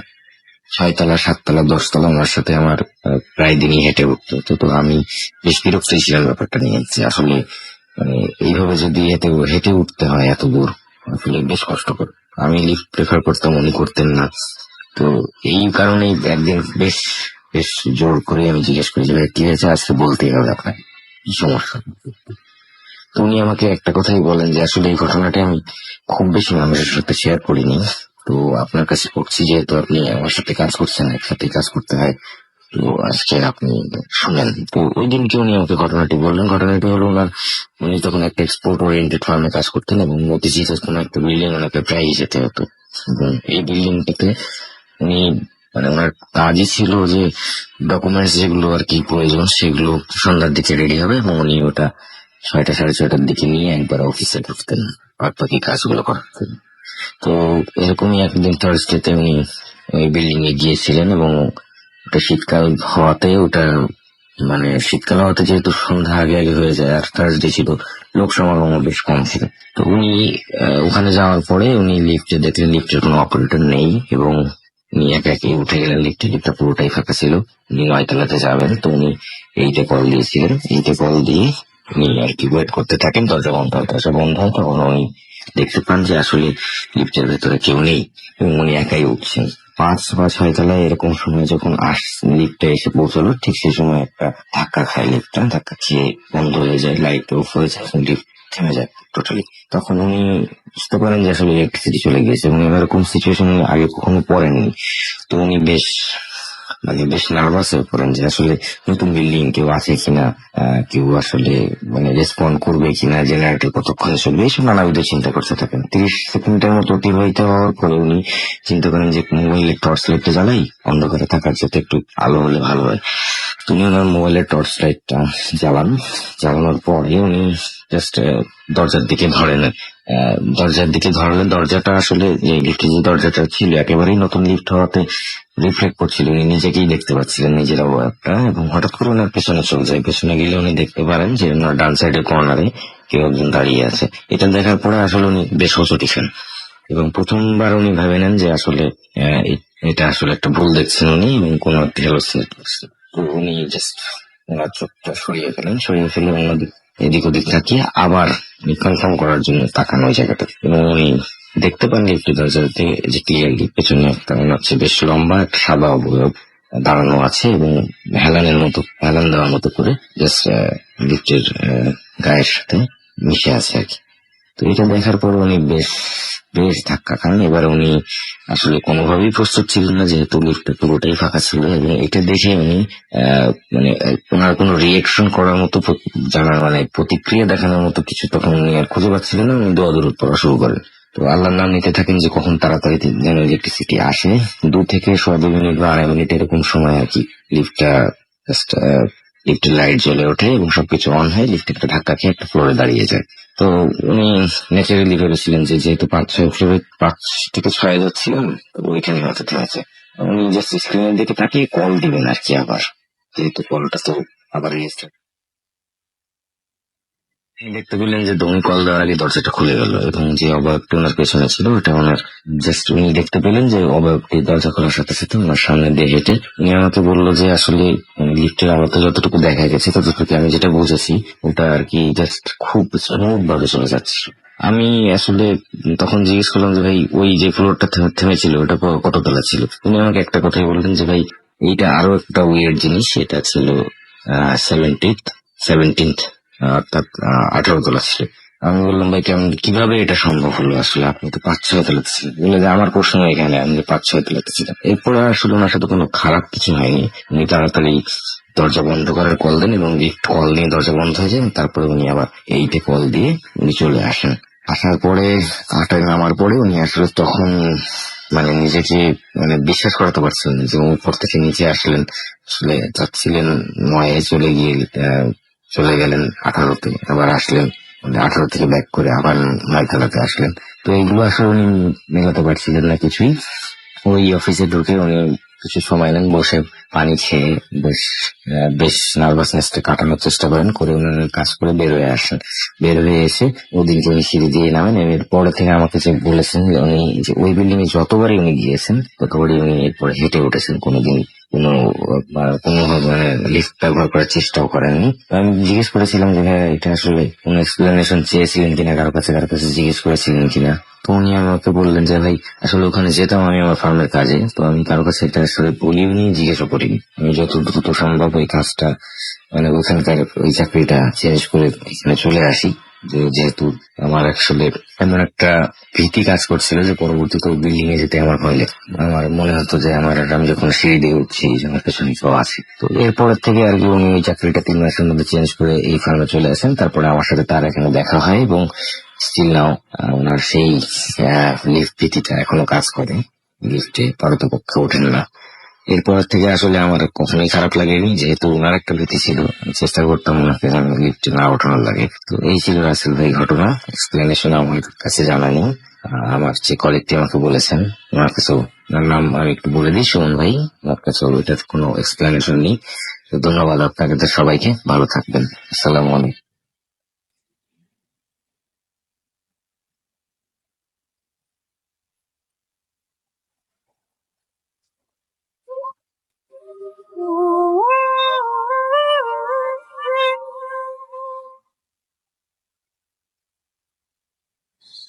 এখন এই ঘটনা শোনার পরে মনে হচ্ছে যে নতুন বছরের রেজুলেশন হবে হচ্ছে লিফটে না উঠে আমরা নিজেরাই মানে কি বলবো পায়ে পায়ে সিঁড়ি ভাঙবো, এরকম একটা কিছু হতে পারে। যাই হোক, শুনছেন সবসময় রেডিও ফুর্তি, চলছে ভূত এফএম। আর ভূত এফএম এখন অন্যরকম ওই গ্রামীণ ফোন, আপনারা সবাই জানেন। আমার সাথে রয়েছে মাসুম, আমি রাসেল আছি সাথে, এবং আজকের অতিথি তো আছেনই আমাদের সাথে। আমরা তাদের কাছ থেকে একটার পর একটা ঘটনা শুনবো ইনশাল্লাহ। একটা এই মুহূর্তে কিছু SMS পড়ে ফেলতে চাই। আমাদেরকে আনিকা লিখেছেন এবং তিনি পতেঙ্গা চট্টগ্রাম থেকে SMS করেছেন আমাদেরকে। এছাড়াও SMS করেছেন দেখতে পাচ্ছি হিমেল চৌধুরী গাজীপুর থেকে, আমাদেরকে দেখতে পাচ্ছি। এছাড়াও মাহি SMS করেছেন আফিফ মিরপুর 1 থেকে। এছাড়াও তামিম কিশোরগঞ্জ থেকে আমাদের SMS করেছেন। ফারহাদ আমাদের SMS করেছেন পান্থপথ থেকে। তপু আমাদেরকে SMS করেছেন। আচ্ছা, ফারহাদ আবার লিখছেন ভালো লাগছে SMS টা দেখে, জন্য বললাম যে ভূতফান দিন দিন ভয় বেশি লাগছে। আমরা চেষ্টা করছি আসলে নতুন নতুন ভাবে মানে আমরা নানান রকমের এক্সপেরিমেন্ট করছি এবং আমরা সত্যিই কষ্ট করছি, চেষ্টা করছি আপনাদের জন্য ভালো ভালো কিছু উপহার দিতে। আমাদের সামনে আরো অনেক প্ল্যান রয়েছে, একে একে আপনারা জানবেন। এবং মোটামুটি যা যা বলেছিলাম তাতে আমরা এক এক করছি। আমরা এখন ঢাকার বাইরে শো করছি, আমরা বই মেলায় বই নিয়ে আসছি, আর এরকম অনেক কিছুই থাকবে আপনাদের জন্য আশা করছি। আমরা সমস্ত পৃথিবীর মানুষ যারা শুনতে পান, যারা বাঙালি রয়েছেন যেখানেই, তাদের জন্য শুনতে পান, সেজন্য আমরা অ্যাপ নিয়ে আসছি। সুতরাং আশা করছি যে আরো অনেক কিছু হবে। ফাহিম যশোর থেকে আমাদের SMS করেছেন এবং আমাদেরকে SMS করেছেন মিন এবং লিথিল। এছাড়া আমাদেরকে SMS করেছেন দেখতে পাচ্ছি প্রীতি রাজশাহী থেকে, এবং সেকেন্ড স্টোরিটা তার কাছে অনেক ভালো লেগেছে। MI রকিব আমাদেরকে SMS করেছেন ভান্ডারিয়া থেকে। এছাড়াও রাফি হাজারিবাগ থেকে আমাদের SMS করেছেন। পাপড়ি ভূতের গলি থেকে SMS করেছেন, বাবু ভাইকে থ্যাঙ্কস জানিয়েছেন এবং ভয়ঙ্কর ঘটনাটার জন্য। সত্যি ঘটনাটা খুব সুন্দর ছিল। রাহাত আমাদের SMS করেছেন খিলক্ষেত থেকে। এছাড়াও রাজন আমাদের SMS করেছেন মুগদা থেকে। নাজ ধানমন্ডি থেকে 3 বছরের মেয়েকে নিয়ে তিনি আমাদের সাথে শুনছেন এবং তিনি লিখেছেন যে প্রতিদিনের মতো আজকেও শুনছেন তিনি।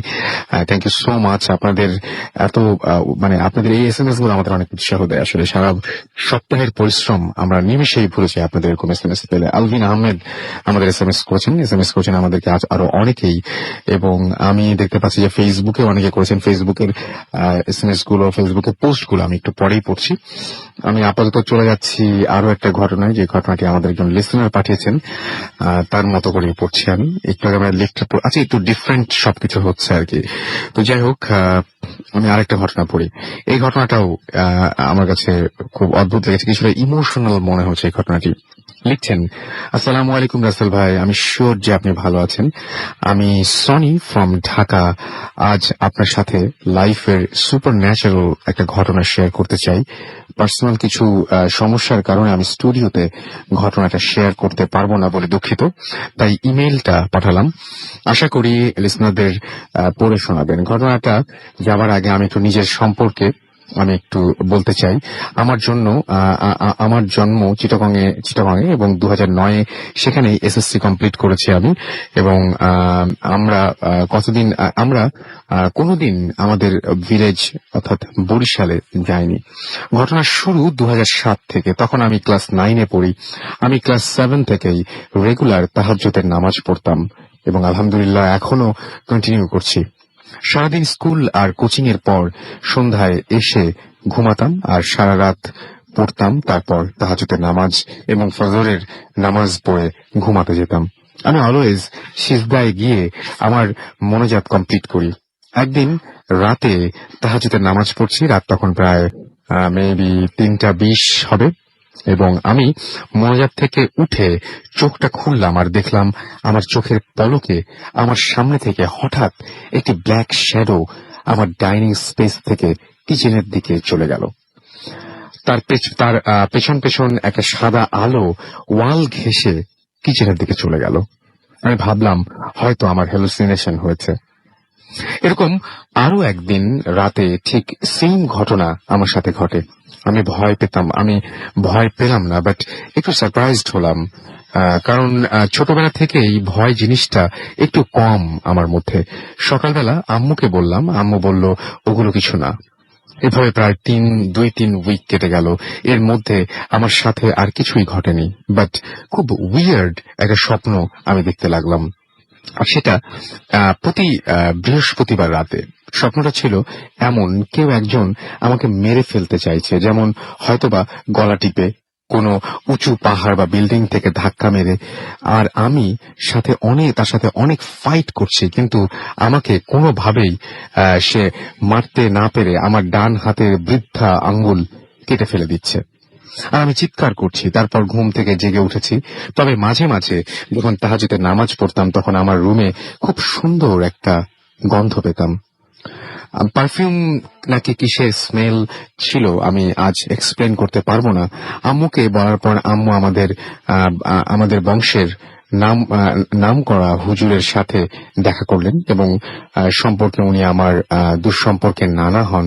তিনি আম্মুকে 1 উইক পর ইনফর্ম করলেন। তিনি বললেন যে কোনো এক খারাপ জিন আমাকে খুব পছন্দ করে, তাই আমাকে ভালো কাজে বাধা দিতে চায়, এবং তবে কোনো এক ভালো স্পিরিট, মেবি আমার পূর্বপুরুষের কারো স্পিরিট হতে পারে, যা আমাকে প্রোটেক্ট করছে।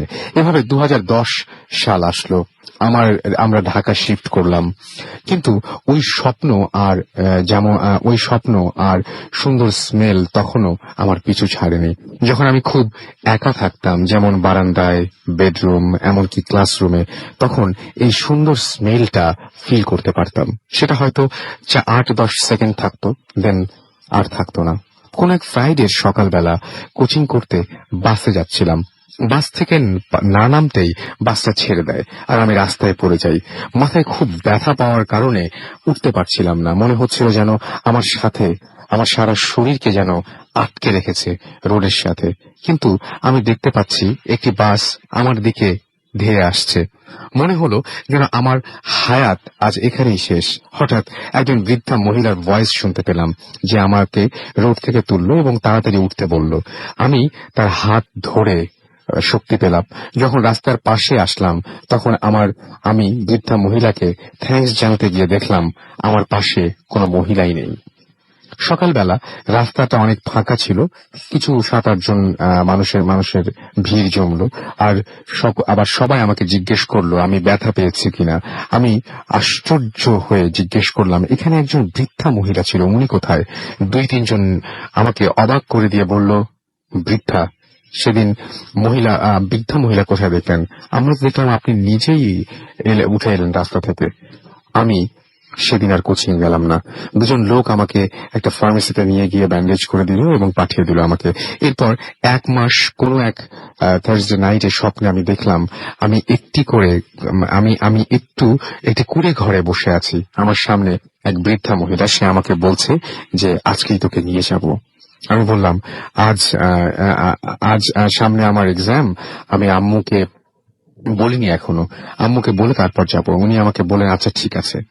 এবং তিনি আবারও আসবেন এটা তিনি জানিয়ে গেলেন আমাকে, এবং তার আমাকে অনেক পছন্দ হয়েছে। আমি বললাম আমি আপনাকে কথা দিচ্ছি যখনই আপনি আসবেন যাব। তারপর উনি আমার হাতে হাত রেখে বললেন যে তিনি আমার যে সমস্যা সেই সমস্যা দূর করে দিয়েছেন, এরকম কিছু একটা বললেন তিনি। যাই হোক, ঘুম থেকে উঠে আমি আম্মুকে সব বললাম। আম্মু আমার নানার কাছে আবারও ফোন দিয়ে সব বললেন, এবং নানা একটা কথা বললেন যে তাহলে আমার ধারণা ঠিকই ছিল যে তোমাকে প্রোটেক্ট করছে আর অ্যাক্সিডেন্ট থেকে বাঁচিয়েছিল তিনি তোমার আত্মীয়কেও, হয়তো তোমার দাদি। আর আমার ধারণা মতে ওই জিন এখন আর আসবে না। তারপর আমি সব খোঁজ খবর নিলাম, আমার দাদির একটা ছবি আমি চাইলাম আমার মেজো চাচার কাছে, কিন্তু আমার স্বপ্নে দাদির সাথে এই দাদির কোনো মিল নেই। আমি আমার ফুপুর কাছে আমার স্বপ্নে দেখা সেই দাদির ফেসের বর্ণনা দিলাম। আমার ফুপু বললেন আমি যে দাদিকে স্বপ্নে দেখেছি তিনি আমার দাদি নন, আমার দাদির শাশুড়ি। উনি নিয়মিত তাহাজ্জুদের নামাজ পড়তেন আর সব মহিলাকে সাজেস্ট করতেন তাহাজ্জুদের নামাজ পড়ার জন্য। আনফরচুনেটলি ওনার মেয়ে আর ছেলের বউদের মধ্যে কেউ এরকম মানে এত পরহেজগার না।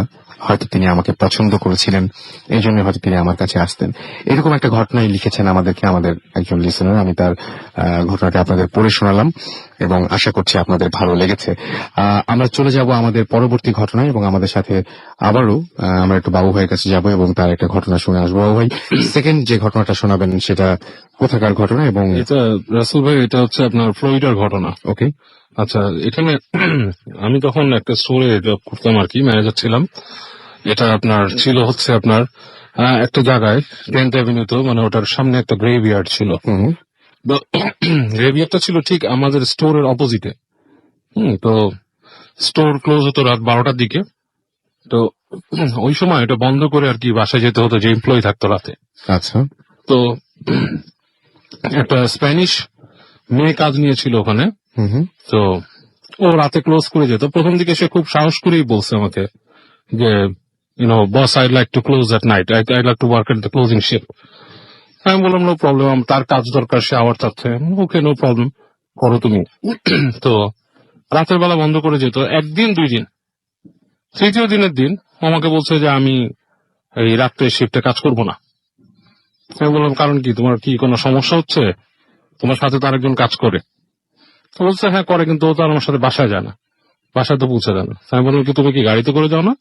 বলে না, আমার আমি এখান থেকে জব অফ হওয়ার পরে আমি মানে যখন অফ করে দেয় তখন তো আপনার ওই যে সামনে গ্যাস স্টেশনে কেনোপি টেনোপি সব লাইট বন্ধ হয়ে যায়।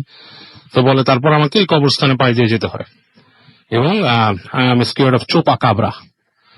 ও স্প্যানিশরা চোপা কাবরা মানে ওদের ভূত। আচ্ছা, হ্যাঁ, তা আমি ওকে বললাম যে দেখো এটা কোনো ব্যাপার না, কবরস্থানের পাশে ভয়ের কিছুই নেই, ডোন্ট গেট স্কেয়ার্ড। এই সেই অনেক বোঝানোর চেষ্টা করলাম, সে ভয় পাচ্ছেই।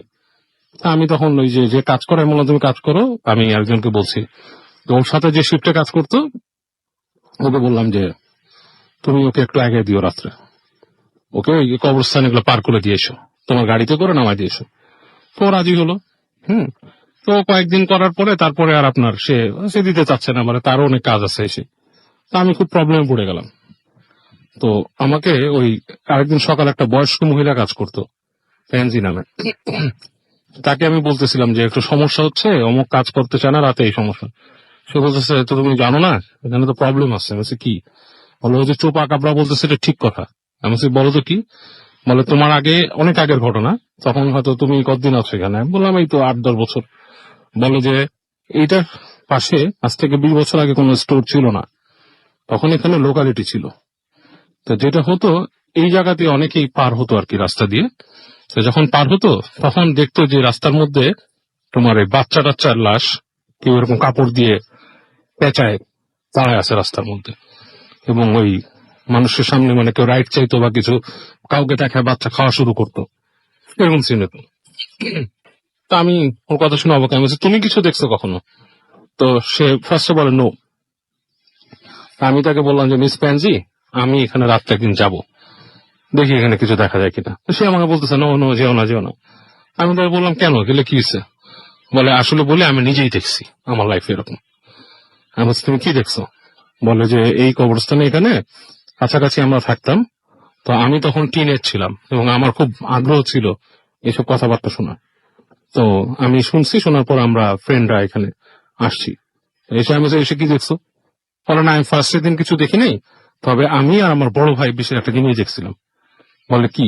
বলে আমরা একদিন এখানে আসছিলাম, তো মানুষ বলতো যে নিউ মুনের সময় আসতে, নিউ মুন মানে অমাবস্যা আর কি, অমাবস্যার সময় যেতে। তো অমাবস্যার সময় আমি আর আমার ভাই এখানে আসছিলাম, তখন এখানে কিছু নাই, শুধু কবরস্থানটা, ফেন্সটাও ছিল না আশেপাশে। বলে আমরা আসলাম, এসে রাত্রেবেলা আস্তে আস্তে করে হেঁটে ঢুকলাম, এবং আমাদের ছিল যে হ্যালোইন নিয়ে আমরা কোনো প্রজেক্ট করবো, এটা জানাবো। তো আমি ভিতরে গেছি, আমার ভাই আর আমি যথারীতি হেঁটে হেঁটে হেঁটে হেঁটে যে বিভিন্ন টুমস্টোন দেখতেছি, এবং আমরা ফ্যান্টাসাইজ হচ্ছি। এগুলো আমরা আমাদের ছোটকাল থেকে এগুলো দিয়ে ফ্যান্টাসাইজ হয়, হরর উপন্যাস পড়ি।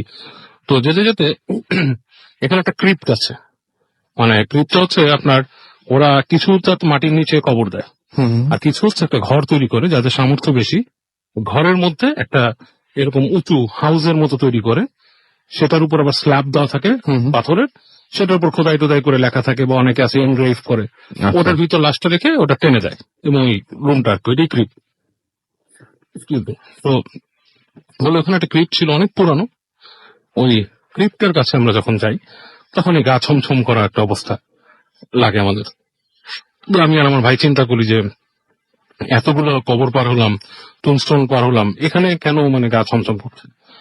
তো আমরা কাছাকাছি যাই ক্রিপ্টের পাশ থেকে, বলে যে একটা কেমন বোটকা টাইপের গন্ধ ওখানে, এবং পরিবেশটাই ডিফারেন্ট। তো আমরা যে ওখানে দাঁড়ায় মানে খেয়াল করি কি ব্যাপারটা, পর বসে আছি।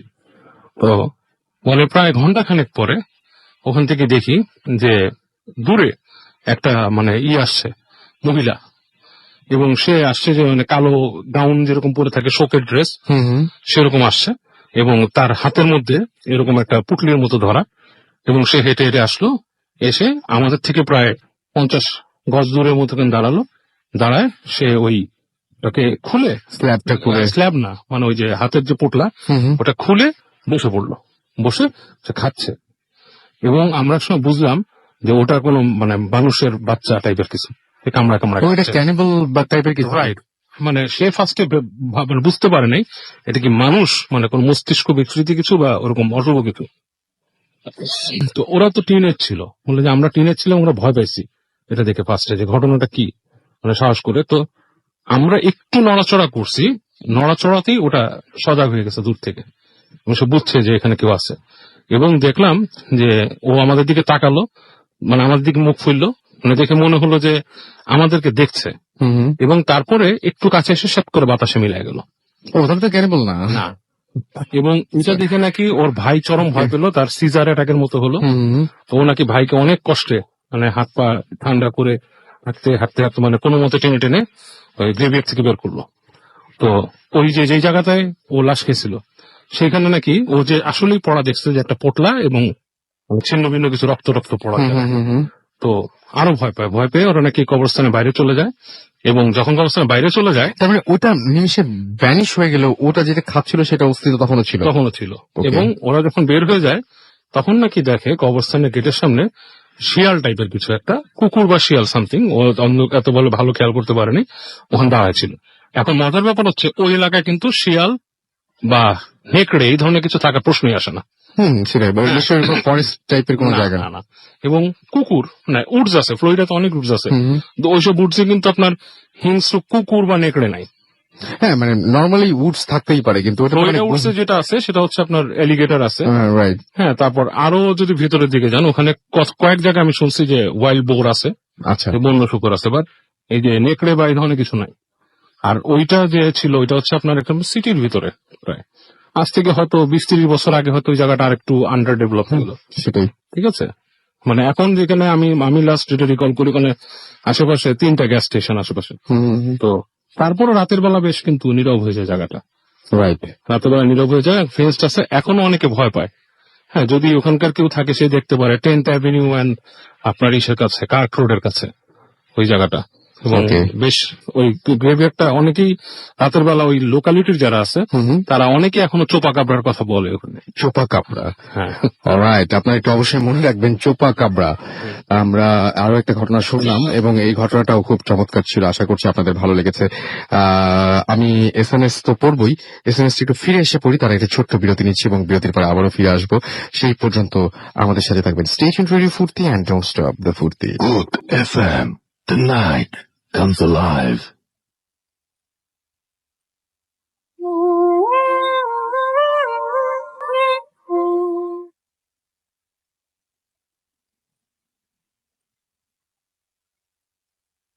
ওয়েলকাম ব্যাক, শুনছেন সবসময় রেডিও ফুর্তি 88.0 FM, বাংলাদেশের সর্ববৃহৎ রেডিও নেটওয়ার্ক। আমি রাসেল আছি সাথে। এবং কি অদ্ভুত ব্যাপার, বাবু ভাই যে ঘটনাটা একটু আমরা শুনলাম, সেই ঘটনা নিয়ে আমাদেরকে লিখেছেন একজন, তিনিও ফ্লোরিডা থেকে লিখেছেন। তিনি লিখেছেন যে বাবু ভাইয়ের স্টোরটাতে আমি কাজ করেছি কিছুদিন।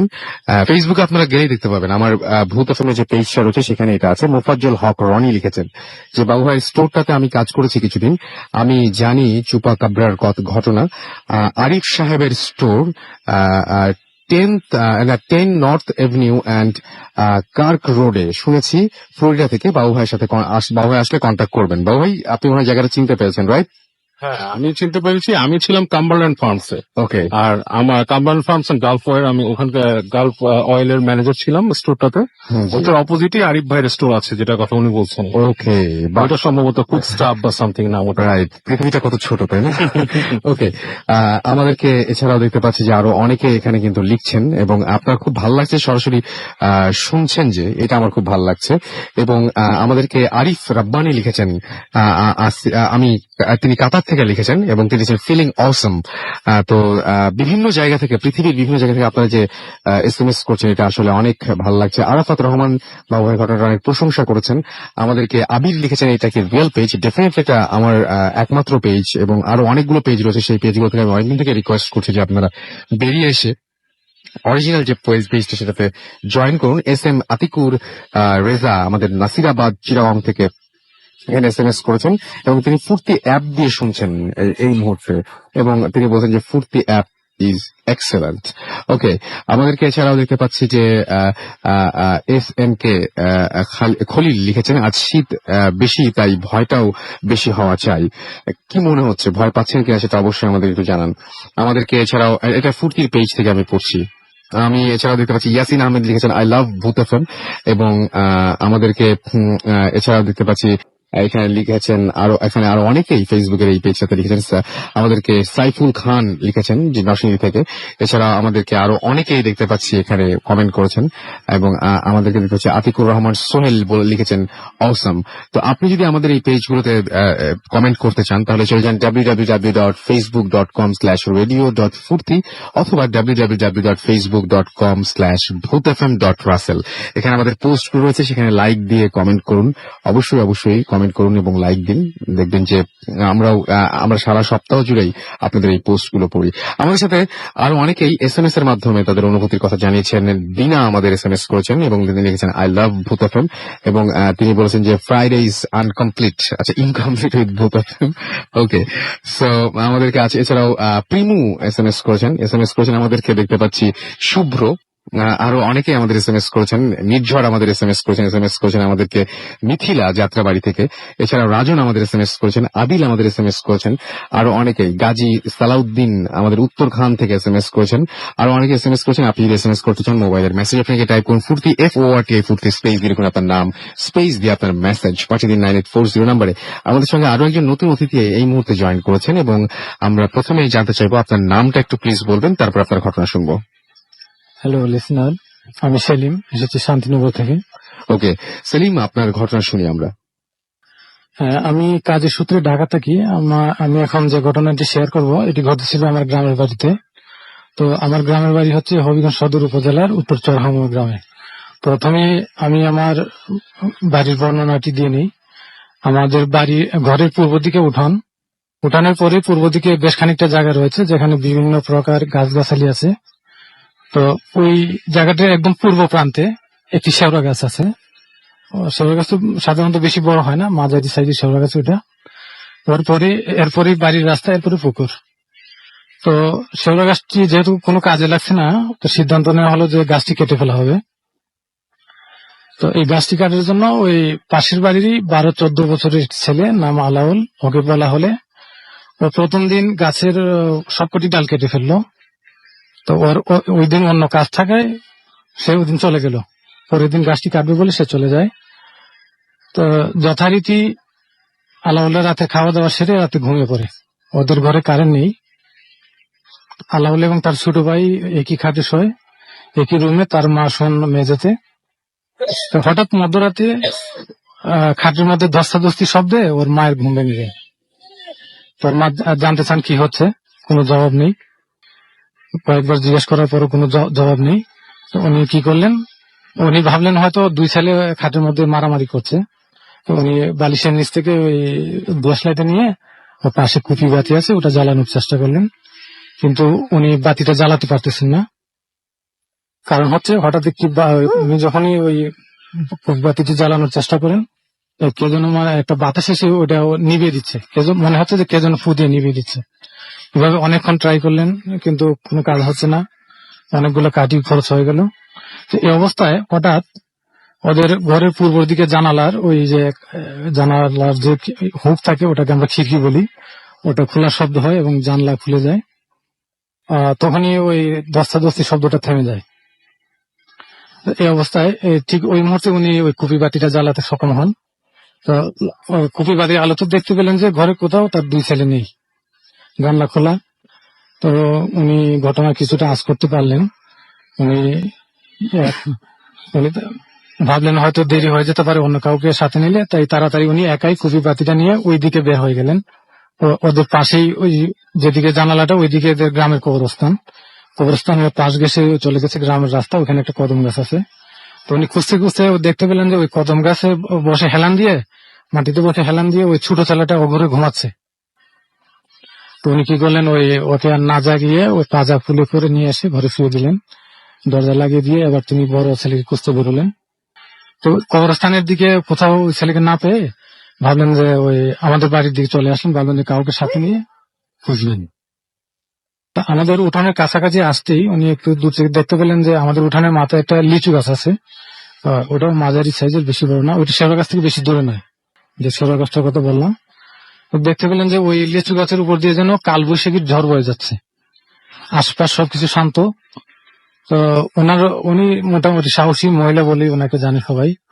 আর ওনার ভাষ্য অনুযায়ী ওনার মনে সাহস ছিল যে হাতে যদি আগুন বা এ জাতীয় কিছু থাকে, তো এই জাতীয় জিনবোধ বা এ জাতীয় কোনো কিছু কারো কোনো ক্ষতি করতে পারে না। এই কারণে মনে একটু সাহস ছিল। উনি কি করলেন, কুপি বাতিটা নিয়ে একদম লিচু গাছের নিচে চলে আসেন। লিচু গাছের নিচে আসার পরই ওই ঝড়টা থেমে যায়।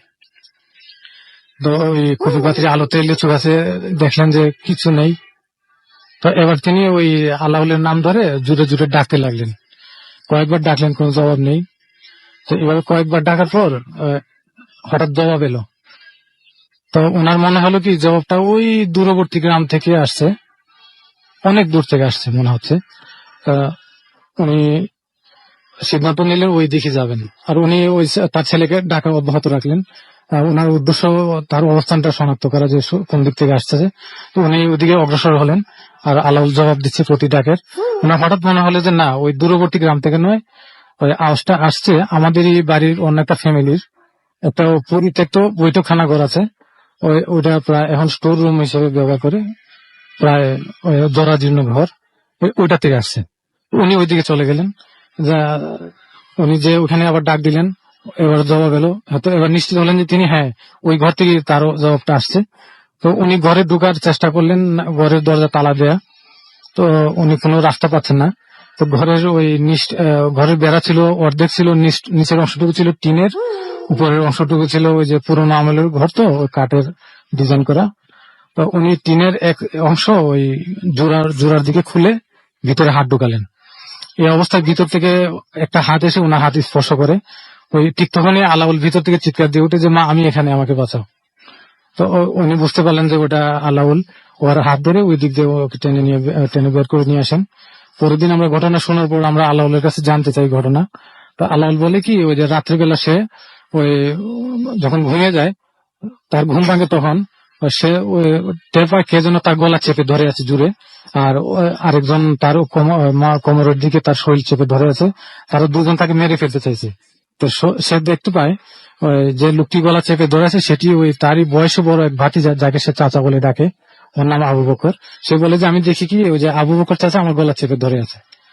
আর ওর সাথে আরেকটি কালো কুচকুচে লোক, সে আমার ওই কোমরের দিকে চেপে ধরে আছে। ওরা দুজন আমাকে মেরে ফেলতে চাইছে।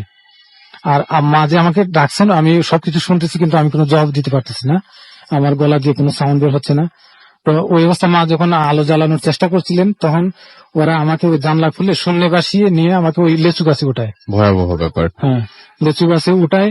তো মা আবার ওইদিকে চলে আসলে ওরা আবার ওই দিকতে নিয়ে আমাকে ওই ঘরে, ভাঙা ঘরে নিয়ে ঢোকায়। তবে ওই ঘরে কোন রাস্তায় ঢোকায় সেটা আমি বলতে পারবো না, ওটা সে বলতে পারে না কোন রাস্তায় ওই ঘরে ওকে ঢোকায়। এইটুকুই। আর এখানে রাসেল ভাই ওই যে তার ওই যে ছোট ভাইটা যেটা ওই ঘুমাচ্ছিল, ওর মা দেখতে পেলেন যে কদম গাছে হেলান দিয়ে ঘুমাচ্ছিল, ও সকালবেলা কিছুই বলতে পারে না রাত্রে কি ঘটেছিল। ওকে, এই হলো ঘটনা। অনেক ধন্যবাদ আপনাকে আপনার ঘটনার জন্য। আমরা একটা ছোট বিরতি নিলে মনে হয় বেটার হয়, কারণ একদম তারপরে টানা শেষ করব। সুতরাং আরো একটা বিরতি নিচ্ছি এবং বিরতির পরে আবারও ফিরে আসছি। আমরা আজকে শেষে আপনাদের ফেসবুকে যে ঘটনাটা দিয়েছিলাম সেটা হয়তো শেষে শুনবো। তা আমরা একটা ছোট বিরতি নিচ্ছি এবং বিরতির পরে আবারও ফিরে আসছি।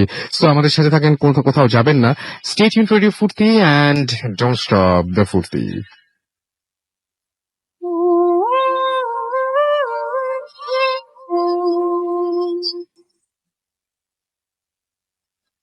আরো একবার বছরের শেষ 2014 সালের শেষ ভূত এফএম আপনাদেরকে স্বাগত জানাচ্ছি। আমি রাসেল, আমার সাথে রয়েছে মাসুম এবং আজকের অতিথিরা। আমাদেরকে সামার ইসলাম লিখেছেন যে আজকের শোটা অসাধারণ, loving every bit of it. Okay, Sohel আমাদের যশোর থেকে এসএমএস করেছেন এবং তিনি লিখেছেন আই লাভ ভূত এফএম। রেজা আমাদের এসএমএস করেছেন, লিখেছেন I love the background music. তিনি আজিমপুর থেকে তিনি এসএমএসটি করেছেন। আমাদেরকে ইয়াজ আহমেদ উত্তরা থেকে এসএমএস করেছেন, নিউ ফ্রেন্ড। তিনি আমাদেরকে ময়ূরাক্ষী এসএমএস করেছেন এবং 2014 সালের লাস্ট এসএমএসটা তিনি করেছেন, যদি পারেন তাহলে পড়ে ফেলতে বলেছেন। আজকে last show off 2014, so it should be লঙ্গার, মাত্র 2 আওয়ার্স ইজ নট ইনাফ। ওকে, আমরা আজকে সেটা আমাদের আসলে আমি জানি না যে আজকে কতটুকু সেটা সম্ভব হবে, তবে আমরা দেখি ফার্স্ট শোটা, বছরের প্রথম শোটা যদি একটু লম্বা করতে পারি, দেখি, চেষ্টা করে দেখবো। মোস্তাক আমাদের বেলিরোড থেকে এসএমএস করেছেন এবং তিনি, তাদের ছোট বেবি মানিশা, এছাড়াও তার ওয়াইফ তাবাসসুম, তারা সবাই একসাথে ভূত এফএম শুনছেন। Thank you so much for being with us. আমাদেরকে মার্জান লিখেছেন যে অনেক ঠান্ডা একটা ওয়েদার, বাট স্টোরিগুলো অনেক হট। ওকে, আমাদেরকে নেত্রকোনা থেকে এসএমএস করেছেন নাফিজ এবং মিম খুলনা থেকে আমাদের এসএমএস করেন, thanks for playing our audio clip. Okay, আপনারা অডিও ক্লিপটি পাঠিয়েছিলেন, রাইট? আমাদেরকে সুমন জ্যাকসন হাসনাবাদ কেরানীগঞ্জ থেকে এসএমএস করেছেন আমাদেরকে টিজে শরীফ নোবেল ঢাকা থেকে। এছাড়া আমাদেরকে জিহাদ এসএমএস করেছেন কেরানীগঞ্জ থেকে। সুমন আমাদেরকে এসএমএস করেছেন, মিথিলা খুলনা থেকে আমাদের এসএমএস করেছেন, তার কাছে বাবু ভাইয়ের গল্পগুলো ভালো লেগেছে। আমাদেরকে এছাড়াও এসএমএস করেছেন দেখতে পাচ্ছি আরো অনেকে। আপনি যদি এসএমএস করতে চান, মোবাইলের মেসেজ লিখে ফুর্তি স্পেস দিয়ে লিখুন আপনার নাম, স্পেস দিয়ে আপনার মেসেজ পাঠিয়ে দিন 9840 নাম্বারে। চলে যাচ্ছে আমরা আমাদের আজকের নেক্সট যে অতিথি দিনারের কাছে। দিনের কোথাকার ঘটনা শুনবো আমরা আজকে? জি রাসেল ভাই, এটা মানিকগঞ্জ জেলার সিংগার নামক জায়গার একটি ঘটনা। শুনি। তো রাসেল ভাই, ঘটনাটি আমাকে শেয়ার করেছে বাপ্পি নামে একজন। তো উনি কামরাঙ্গীরচর একটি ফার্নিচার দোকানে কাজ করেন। তো ঘটনাটি আজ থেকে 25-26 বছর আগে একটি ঘটনা। তখন ওনার বয়স 4.5 মাস কি 5 মাস হবে এবং ঘটনাটি তার সাথেই ঘটে। ঘটনাটি উনি ওনার পিতামাতার মুখে শুনেন। তো আমি সরাসরি তার ঘটনায় চলে যাই। তো একদিন তার আম্মু তাকে নিয়ে উঠানে বসে কাজ করতেছিলেন। তো তাদের অর্থনৈতিক অবস্থা তেমন একটা সচ্ছল ছিল না। তার বাবা ঢাকায় রাজমিস্ত্রির কাজ করতেন এবং তার মা হাতের কিছু কাজ করে তাদের সংসার চালাতেন। তো তার মা তাকে নিয়ে উঠানে বসে যখন কাজ করতেছিলেন, তখন তার সুতার প্রয়োজন হয়। উনি উঠানে তার বাচ্চাটাকে রেখে, বাপ্পি যিনি আমাকে ঘটনা শেয়ার করেন, তাকে রেখে উনি রুমের ভিতরে চলে আসেন। তো রুমের ভিতরে এসে উনি যখন সুতো খুঁজতেছিলেন, তখন উনি বাইরে থেকে ওনার বেবির কান্নার শব্দ শুনতে পান। তো কান্নার শব্দ শুনতে উনি যখন রুম থেকে বের হন, তখন উনি চিৎকার দিয়ে ওঠেন। উনি রুম থেকে বেরে দেখেন যে ওনার বাচ্চাটাকে উনি বারান্দায় যেখানটা রাখছিলেন ঠিক সেখান থেকে অনেকটা দূরে এবং সে মাটিতে পড়ে আছে। তো এটা দেখে ওই বাপ্পি ভাইয়ের আম্মু খুব ভয় পেয়ে যায় এবং সে তাকে যখন বাপ্পি ভাইকে সেখান থেকে উঠে কোলে নেয়, তখন তার আম্মা যেটা দেখে উনি খুব বেশি অবাক হয়ে যায়। সেটা হচ্ছে যে উনি কিন্তু স্বাভাবিকই ছিল, বাট ওই উঠানে রেখে যাওয়ার পর ওনার আম্মা এসে দেখে যে তার ঘাড়টা ডান দিকে মানে বাঁকা হয়ে আছে অস্বাভাবিকভাবে, এবং দেখে মনে হচ্ছে যে ঘাড়ের বাম দিকটায় মানে মানুষের আঙ্গুলের মতো কিছু একটা জিনিস তাকে মানে চাপ দেওয়া হয়েছে, এবং ওই জায়গার মাংসটুকু পুড়ে গেছে গরম কিছু দিয়ে। তো এটা দেখার পর ওই বাপি ভাইয়ের আম্মু খুব ভয় পেয়ে যায়। তো তাকে সঙ্গে সঙ্গে রুমে নিয়ে আসে। তো রুমে আনার পর বাপি ভাই ফুপু ছিল, তো ওনাকে বলে, তো তারা অনেক ডাক্তার দেখায় তো এই গ্রামের মধ্যে। তখন তো ডাক্তাররা তাকে যেটা সাজেস্ট করে যে ঢাকায় এনে ভালো কোনো হাসপাতালে চিকিৎসা করাতে। উনি কিন্তু জন্মগতভাবে স্বাভাবিকই ছিলেন। আচ্ছা, তো ওনারা এতটাই অসচ্ছল ছিল যে ওনাদের পক্ষে ঢাকায় এসে চিকিৎসা করা সম্ভব ছিল না। তো মাঝে মধ্যে তারা 2-1 বেলা খেয়েও দিন পার করতেন, এবং কারো বাসা থেকে খাবার আসলে সেগুলো খেয়ে দিন পার করতেন। তো তাদের আর ওই আল্লাহ আল্লাহ করা ছাড়া আর কোনো ওয়ে ছিল না, বাপি ভাই যেটা বলে। তো এরকম সময় তারা অনেক ওঝা দেখায়। তো ওঝা যেটা বলে, একজন ওঝা বলে যে ওকে তো খারাপ জিনিস পাইছে, তো ঘাড় মটকায় দিত, তুমি আসাতে হয়তো সে বেঁচে গেছে, মানে এটা ঠিক করতে পারবো না আমরা। তো তারা মুকান্নাকাটি করতো আর আল্লাহর কাছে নামাজ পড়ে দোয়া করতেন। তো উনি একটা জিনিস লক্ষ্য করলেন যে ওনাদের বাসায় মানে আসরের নামাজের পর থেকে রাসেল ভাই একটা কুকুর তাদের বাসায় আসতেন। তো কুকুরটা দেখতে খুব মানে অস্বাভাবিক ছিল, যে তার একটা চোখ ছিল না, মানে একটা চোখ নষ্ট ছিল কুকুরটার, এবং সে এক পা খুঁড়িয়ে হাঁটতো। ঠিক তাদের বাসায় এসে বসে থাকতো আসরের পর থেকে ঠিক ফজরের আগ পর্যন্ত তাদের বাসায় উঠানের পাশে সেই কুকুরটা বসে থাকতো, এবং সে বার্কিং করতে থাকতো খুব মানে করুণ একটা সুরে।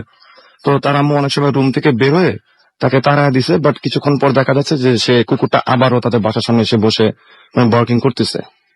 তো এরকম চলতে চলতে একদিন ওই বাপি ভাইয়ের আম্মু যেটা স্বপ্ন দেখেন, আর এদিক দিয়ে তার শরীরে যেটা হয় যে একজনের ঘা দিয়ে ভরে যায় সমস্ত শরীরে। তো ওনারা প্রায় তার বেঁচে থাকার আশাই ছেড়ে দেয়। তো একদিন ওনার আম্মু স্বপ্ন দেখতেছেন এরকম যে তার ছেলেটা মারা গেছে, এবং তাকে কবর দেওয়ার জন্য গ্রামের সব লোকজন একত্রিত হয়েছে। তো ওনাকে যখন কবরে ওই লাশটা রাখা হয়, তখন তার আম্মু দূরে দাঁড়িয়ে উনি কান্না করতেছিল। উনি স্বপ্নে দেখতেছেন, তখন উনি দেখলেন যে কোথা থেকে একজন পাগলের মতো একটা লোক আসলো সবার মাঝখান দিয়ে, এসে উনি সঙ্গে সঙ্গে সে কবরটার ভিতরে নেমে গেলেন। ওনার আম্মা এটা স্বপ্নে দেখতেছেন। তো কবরের ভিতরে নেমে গিয়ে উনি যেটা করলেন যে ওই বাচ্চার লাশটাকে উঠিয়ে তার মায়ের কোলে দিয়ে বলতেছেন যে যা, ওকে ছেড়ে দিলাম। তো এটা দেখার পর তার আম্মুর ঘুম ভেঙে যায়। তখন ঠিক ফজরের আজান দিবে এরকম একটা সময়। তখন তার আম্মা ঘুম ভেঙে যাওয়ার পর উনি সেই কুকুরটার বার্কিং করার শব্দ উনি শুনতে পাচ্ছিলেন রুম থেকে। তো প্রথম ওনারা খুব ভয় পেতেন। তো যখন উনি স্বপ্নটা দেখলেন, তখন আসলে উনি রুম থেকে বেরো দেখেন যে সেই কুকুরটা সেখানেই বসে আছে। তখন উনি মানে কি চিন্তা করলেন উনি নিজেও জানে না। ওনার রুমে কিছু খাবার ছিল ওনাদের সকালবেলার জন্য, যেহেতু আমি আগে বলছি ওনাদের অবস্থা তেমন একটা ভালো ছিল না। তখন উনি রুম থেকে সেই খাবারগুলো বের করে এনে সেই কুকুরকে দেয়, এবং দিয়ে তার আম্মু যেটা বলে যে আমার সামর্থ্য এতটুকুই ছিল, এর বেশি আমার কাছে আর মানে কিছু দেওয়ার মতো নেই আপনাকে। তো সবচেয়ে ইন্টারেস্টিং ব্যাপারটা হচ্ছে যে সেই কুকুর তার দেওয়া সবটুকু খাবার খায়। খাওয়ার পর যে সেই দিন যে চলে যায়, তারপর থেকে কিন্তু আর কোনোদিন তার সেই কুকুরটাকে তাদের বাসা আশেপাশে দেখেনি। এবং বাপি ভাই যিনি আমাকে ঘটনা শেয়ার করেন, উনি এখন প্রায় 25-26 বছর ওনার বয়স। উনি মানে সুস্থ, বাট ঘাড় উনি এখন পুরোটা ঘুরাতে পারেন না, কিন্তু হালকা পাতলা মুভ করতে পারেন ঘাড়টা। অনেক ধন্যবাদ দিনের। আজকে আসলে হাতে আর সময় নেই। আমরা কিছু ফেসবুকেও দেখতে পাচ্ছি অনেকে অনেক কিছু লিখছেন। আই লাভ ভূত এফএম লিখেছেন রোমিও জুনিয়র। আমাদেরকে দেখতে পাচ্ছি যে এভার বয় এখানে কমেন্ট করেছেন, এবং তিনি বলেছেন যে তিনি জিহাদের জন্য দোয়া চেয়েছেন আমাদেরকে। এছাড়াও দেখতে পাচ্ছি আরো অনেকে এখানে কমেন্ট করেছেন। কারিশমা আখতার, আমাদের আবির আহমেদ, তারপরে আয়ুব খান সহ আরো অনেকে এখানে কমেন্ট করেছেন। এছাড়াও দেখতে পাচ্ছি আমার যে পেজটা সেখানে আফিয়া আঞ্জুম, তারপরে মাশিউর রহমান রকি, তারপরে দেখতে পাচ্ছি আবরার জাওয়াদ সহ আরো অনেকে আমাদের এখানে কমেন্ট করেছেন। কিন্তু আজকে হাতে আসলে আর সময় নেই, কারণ আমাদের আরো একটা অডিও ক্লিপ রয়েছে। আমি আপনাদের সেই অডিও ক্লিপ সম্পর্কে বলি যে কয়েকদিন আগে ডিসেম্বর 21 তারিখে আমি একটা পোস্ট করি, যে পোস্টের মধ্যে রনি ওয়ার্নার্স এর একটা বাসা নিয়ে একটা ঘটনা আমরা শুনবো বলেছিলাম। সেটাও আমাদের দেশের বাইরে একটা ঘটনা আছে, কিন্তু মোটামুটি সবকিছুই ছিল, ভ্যারিয়েশন ছিল প্রচুর। ঢাকার বাইরে, ঢাকার ভেতরে, তারপরে ফ্লোরিডার ঘটনা শুনেছি আমরা। এখন যেটা শুনবো সেটাও সম্ভবত আমেরিকায় ঘটেছিল এই ঘটনাটা। সো এরকম অসংখ্য ঘটনা রয়েছে আমাদের মধ্যে।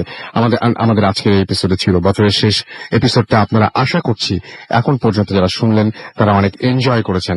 দেখুন, এটা শুধুমাত্র একটা রিকোয়েস্ট থাকবে যে বছরের শুরুর যে এপিসোডটা সেটা যেন আমরা সুন্দর করতে পারি, সেজন্য আপনাদের সহযোগিতার প্রয়োজন। আর সেই জন্য আপনাকে যেটা করতে হবে, আমাদেরকে ঘটনা পাঠাতে হবে। আর আমাদের ঘটনা পাঠানোর অ্যাড্রেসটি হচ্ছে bhutfm@radiofurti.fm, which is BHWTFM@radiofort.fm। আপনার নাম, ঠিকানা এবং ফোন নাম্বার সহ আপনার জীবনে ঘটে যাওয়া সেরা ঘটনা পাঠিয়ে দিন আমাদের কাছে। শুরুতে অবশ্যই উল্লেখ করুন আপনি স্টুডিওতে এসে ঘটনা শেয়ার করতে চান, নাকি আপনি চান যে আপনার ঘটনাটা আমরা পড়ে শোনাবো। আমরা চলে যাব অডিও ক্লিপ এবং বিদায় নেব। তার আগে আমার পক্ষ থেকে, মাসুমের পক্ষ থেকে, আমাদের সবার পক্ষ থেকে নতুন বছরের অনেক অনেক শুভকামনা আপনাদের জন্য।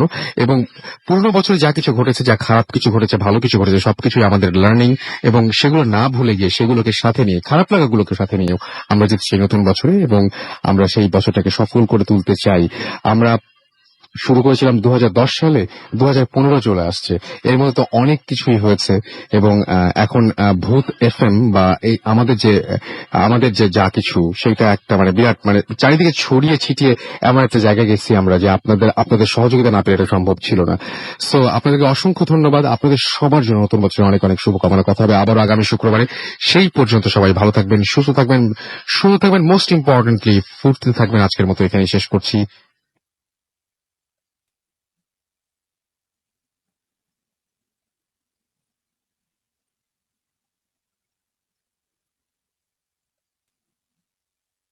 ব্রুনি ওয়ার্নার হুট করে একটা বাড়ি কিনে বসলো। হঠাৎ করে ফোন দিল আমাকে যে একটা বাড়ি কিনেছে, তো তিনি কাজ বানাতে দেখতে, অনেকে তো অত দেখা হয় না, কিন্তু মুখ ডাউট। ঘটনাটা ঘটে হাসবেন দেখতে বলা ভালো, আমি তোর থেকে বলছি। সবাইকে শুভেচ্ছা। হাই রাখো ভাই, হাই দেন। ঘটনাটা আসলে ঘটে বাড়িটা ঘিরেই। ইমেলে আমি বাড়িটার ছবি শেয়ার করলাম। কিছু ভিডিও রনি আপলোড করতে থাকে, মুভ করা আছে 2 উইকের মধ্যেই। ভিডিওগুলো আমি পারলে আমি শেয়ার করবো ফেসবুক। আমাকে প্রথমে যেদিন কল করার পরে বলে, তুমি কি জানো যে এরকম আমার বাসার গ্যারাজটা অটোমেটিক খুলে যাচ্ছে। Why don't you call technical guys, the company install করতে, call them up, they might be able to fix it. তো ওগুলো যে they came and check, কিন্তু তারপরে কোনো ফ্ল নাই আসলে। কেনই বা গ্যারেজটা খুলে যাচ্ছে, কি হচ্ছে বলতে পারছে না। তার মানে আমি তো ভাই, আমি হচ্ছি মানে আইটির মানুষ, তো কম্পিউটার আমি দেখতে পারি, বাট still like আমি যত পারি I can go and check if there's a connection, like I can figure out. So আমি গেলাম, যাওয়ার পরে আমি দেখলাম যে everything is fine generally. Manual হাঁটলাম, কেটে দেখলাম, 2 দিন মিলে চেষ্টা করলাম, কোনো ফ্ল নাই, and it was working fine. তো যাই হোক, আমি ডিনার করে আমি রাতে চলে আসলাম। পরের দিনের ঘটনা, রনি আমাকে লাঞ্চ আওয়ারে ফোন দিল, বললো যে তোমার কি সময় হবে? কারণ কেন? বলে যে আমি ফেসবুকে একটা ভিডিও আপলোড করেছি, দেখবে? কারণ কি ব্যাপার, দেখো। আমি ফেসবুকে ভিডিও দেখলাম। আমি চেষ্টা করবো শেয়ার করতে ভিডিওটা। ওর যে সিলিং, বাসার ceiling, it's about like 8-9 feet tall, and সেই সিলিং এর টুপে যেটা হচ্ছে যে স্যান্ডেলিয়ার, যেটা সিলিং থেকে ঝুলছে, ঝাড়বাতিটা, অত ভারী ওজনের ঝাড়বাতি অটোমেটিক দুলছে। রুনি হচ্ছে খেলা দেখছিল, তো রুনি হঠাৎ করে উঠে যায় খেলা ছেড়ে। এরকম খেলা পাগল মানুষ হঠাৎ করে এই ধরনের ইনসিডেন্ট থেকে উঠে যায়, উঠে গিয়ে ও পুরো ভিডিওটা করে, আমি ফেসবুকে পেস্ট করে, এবং আমার ওখানে ও ডিসক্রাইবও করে যে হোয়াটস গোয়িং অন। ও পরে আমাকে যখন আমাকে বললো যে স্যান্ডেলিয়ারটা মানে নিজের থেকেই মুভ করছিল, like it was like swing from left to right. তো আমাকে বললো যে এই দিন সেইম, ও একা বাসায়, ওর ওয়াইফ ছিল না, ওর বাচ্চারাও বাইরে ছিল, ও আর ওর কুকুর গুলো বাসায় ছিল। যাই হোক, আমি বললাম যে maybe man, like it's very old town, and anything can happen, but like I feel like hope for the best. So the first week চলে গেল, সেকেন্ড উইক চলে গেল, এই ঘটনার পরে জেনারেলি থার্ড উইকে I got a call again from Ronit, বলে যে তুমি কি জানো ব্রুটাস যে তোমার রাত 12টার পর থেকে রাউজ মানে দুঃখিত, ব্রুটাস হচ্ছে Rooney, one of the dogs, like American pit bull, it's a very aggressive dog. মানে যাই হোক, তো ব্রুটাস রাতে রাত 12টার পর থেকে দরজার দিকে তাকায়, গ্রাউল করে আর ইয়ে করে। তো এরপরে ঘটনা হচ্ছে রুনি আমাকে বললো যে তুমি কি জানো যে আমি একটা মেয়েকে দেখেছি। কারণ কি মানে I saw women যে লিভিং রুমের দরজা খুলে গ্যারেজের দিকে বেরিয়ে গেল। আমি বললাম ইটস অ্যাফটার, বলে হ্যাঁ, এবং মানে দরজা খুলে মানে কি দরজা বেদ করে আসো, সেটাই ও বলতে চাচ্ছিল, আমার বলার ভুল। এরপরে আবার ও বললো যে এরপরে আবার একটা চোখ প্রেস করলো, ছবিতে এরকম ব্রুটাস আর ক্যান্ডি আর ডগ ওরা বসে আছে কাউচে, এবং কাউচের ঠিক রাইটে মনে হচ্ছে যে আরেকটা মানে কোন একটা অবয়ব বসে আছে। It's like really like shady and everything, like it's just like an apparition. So তারপরে মানে রনি আমাকে বলছিল এরপরে যে মানে it's like it's really freaky, and ও আসলে এরকম হুট করে পুরানো বাসাটা কিনে ফেলেছেন, এখন আসলে মুভ আউটও করতে পারছে না, ওর মেয়ে ওখানে স্কুলে যাচ্ছে, তো ও বুঝতে পারছে না কি করা যায়, বা এই থিংস মানে এই ঘটনাগুলো এখনো ঘটে যাচ্ছে। যাই হোক, এই ছোট্ট ঘটনা শেয়ার করলাম। হানজিলের আরো অনেক ঘটনা আছে। সবাইকে happy new year. Thank you very much.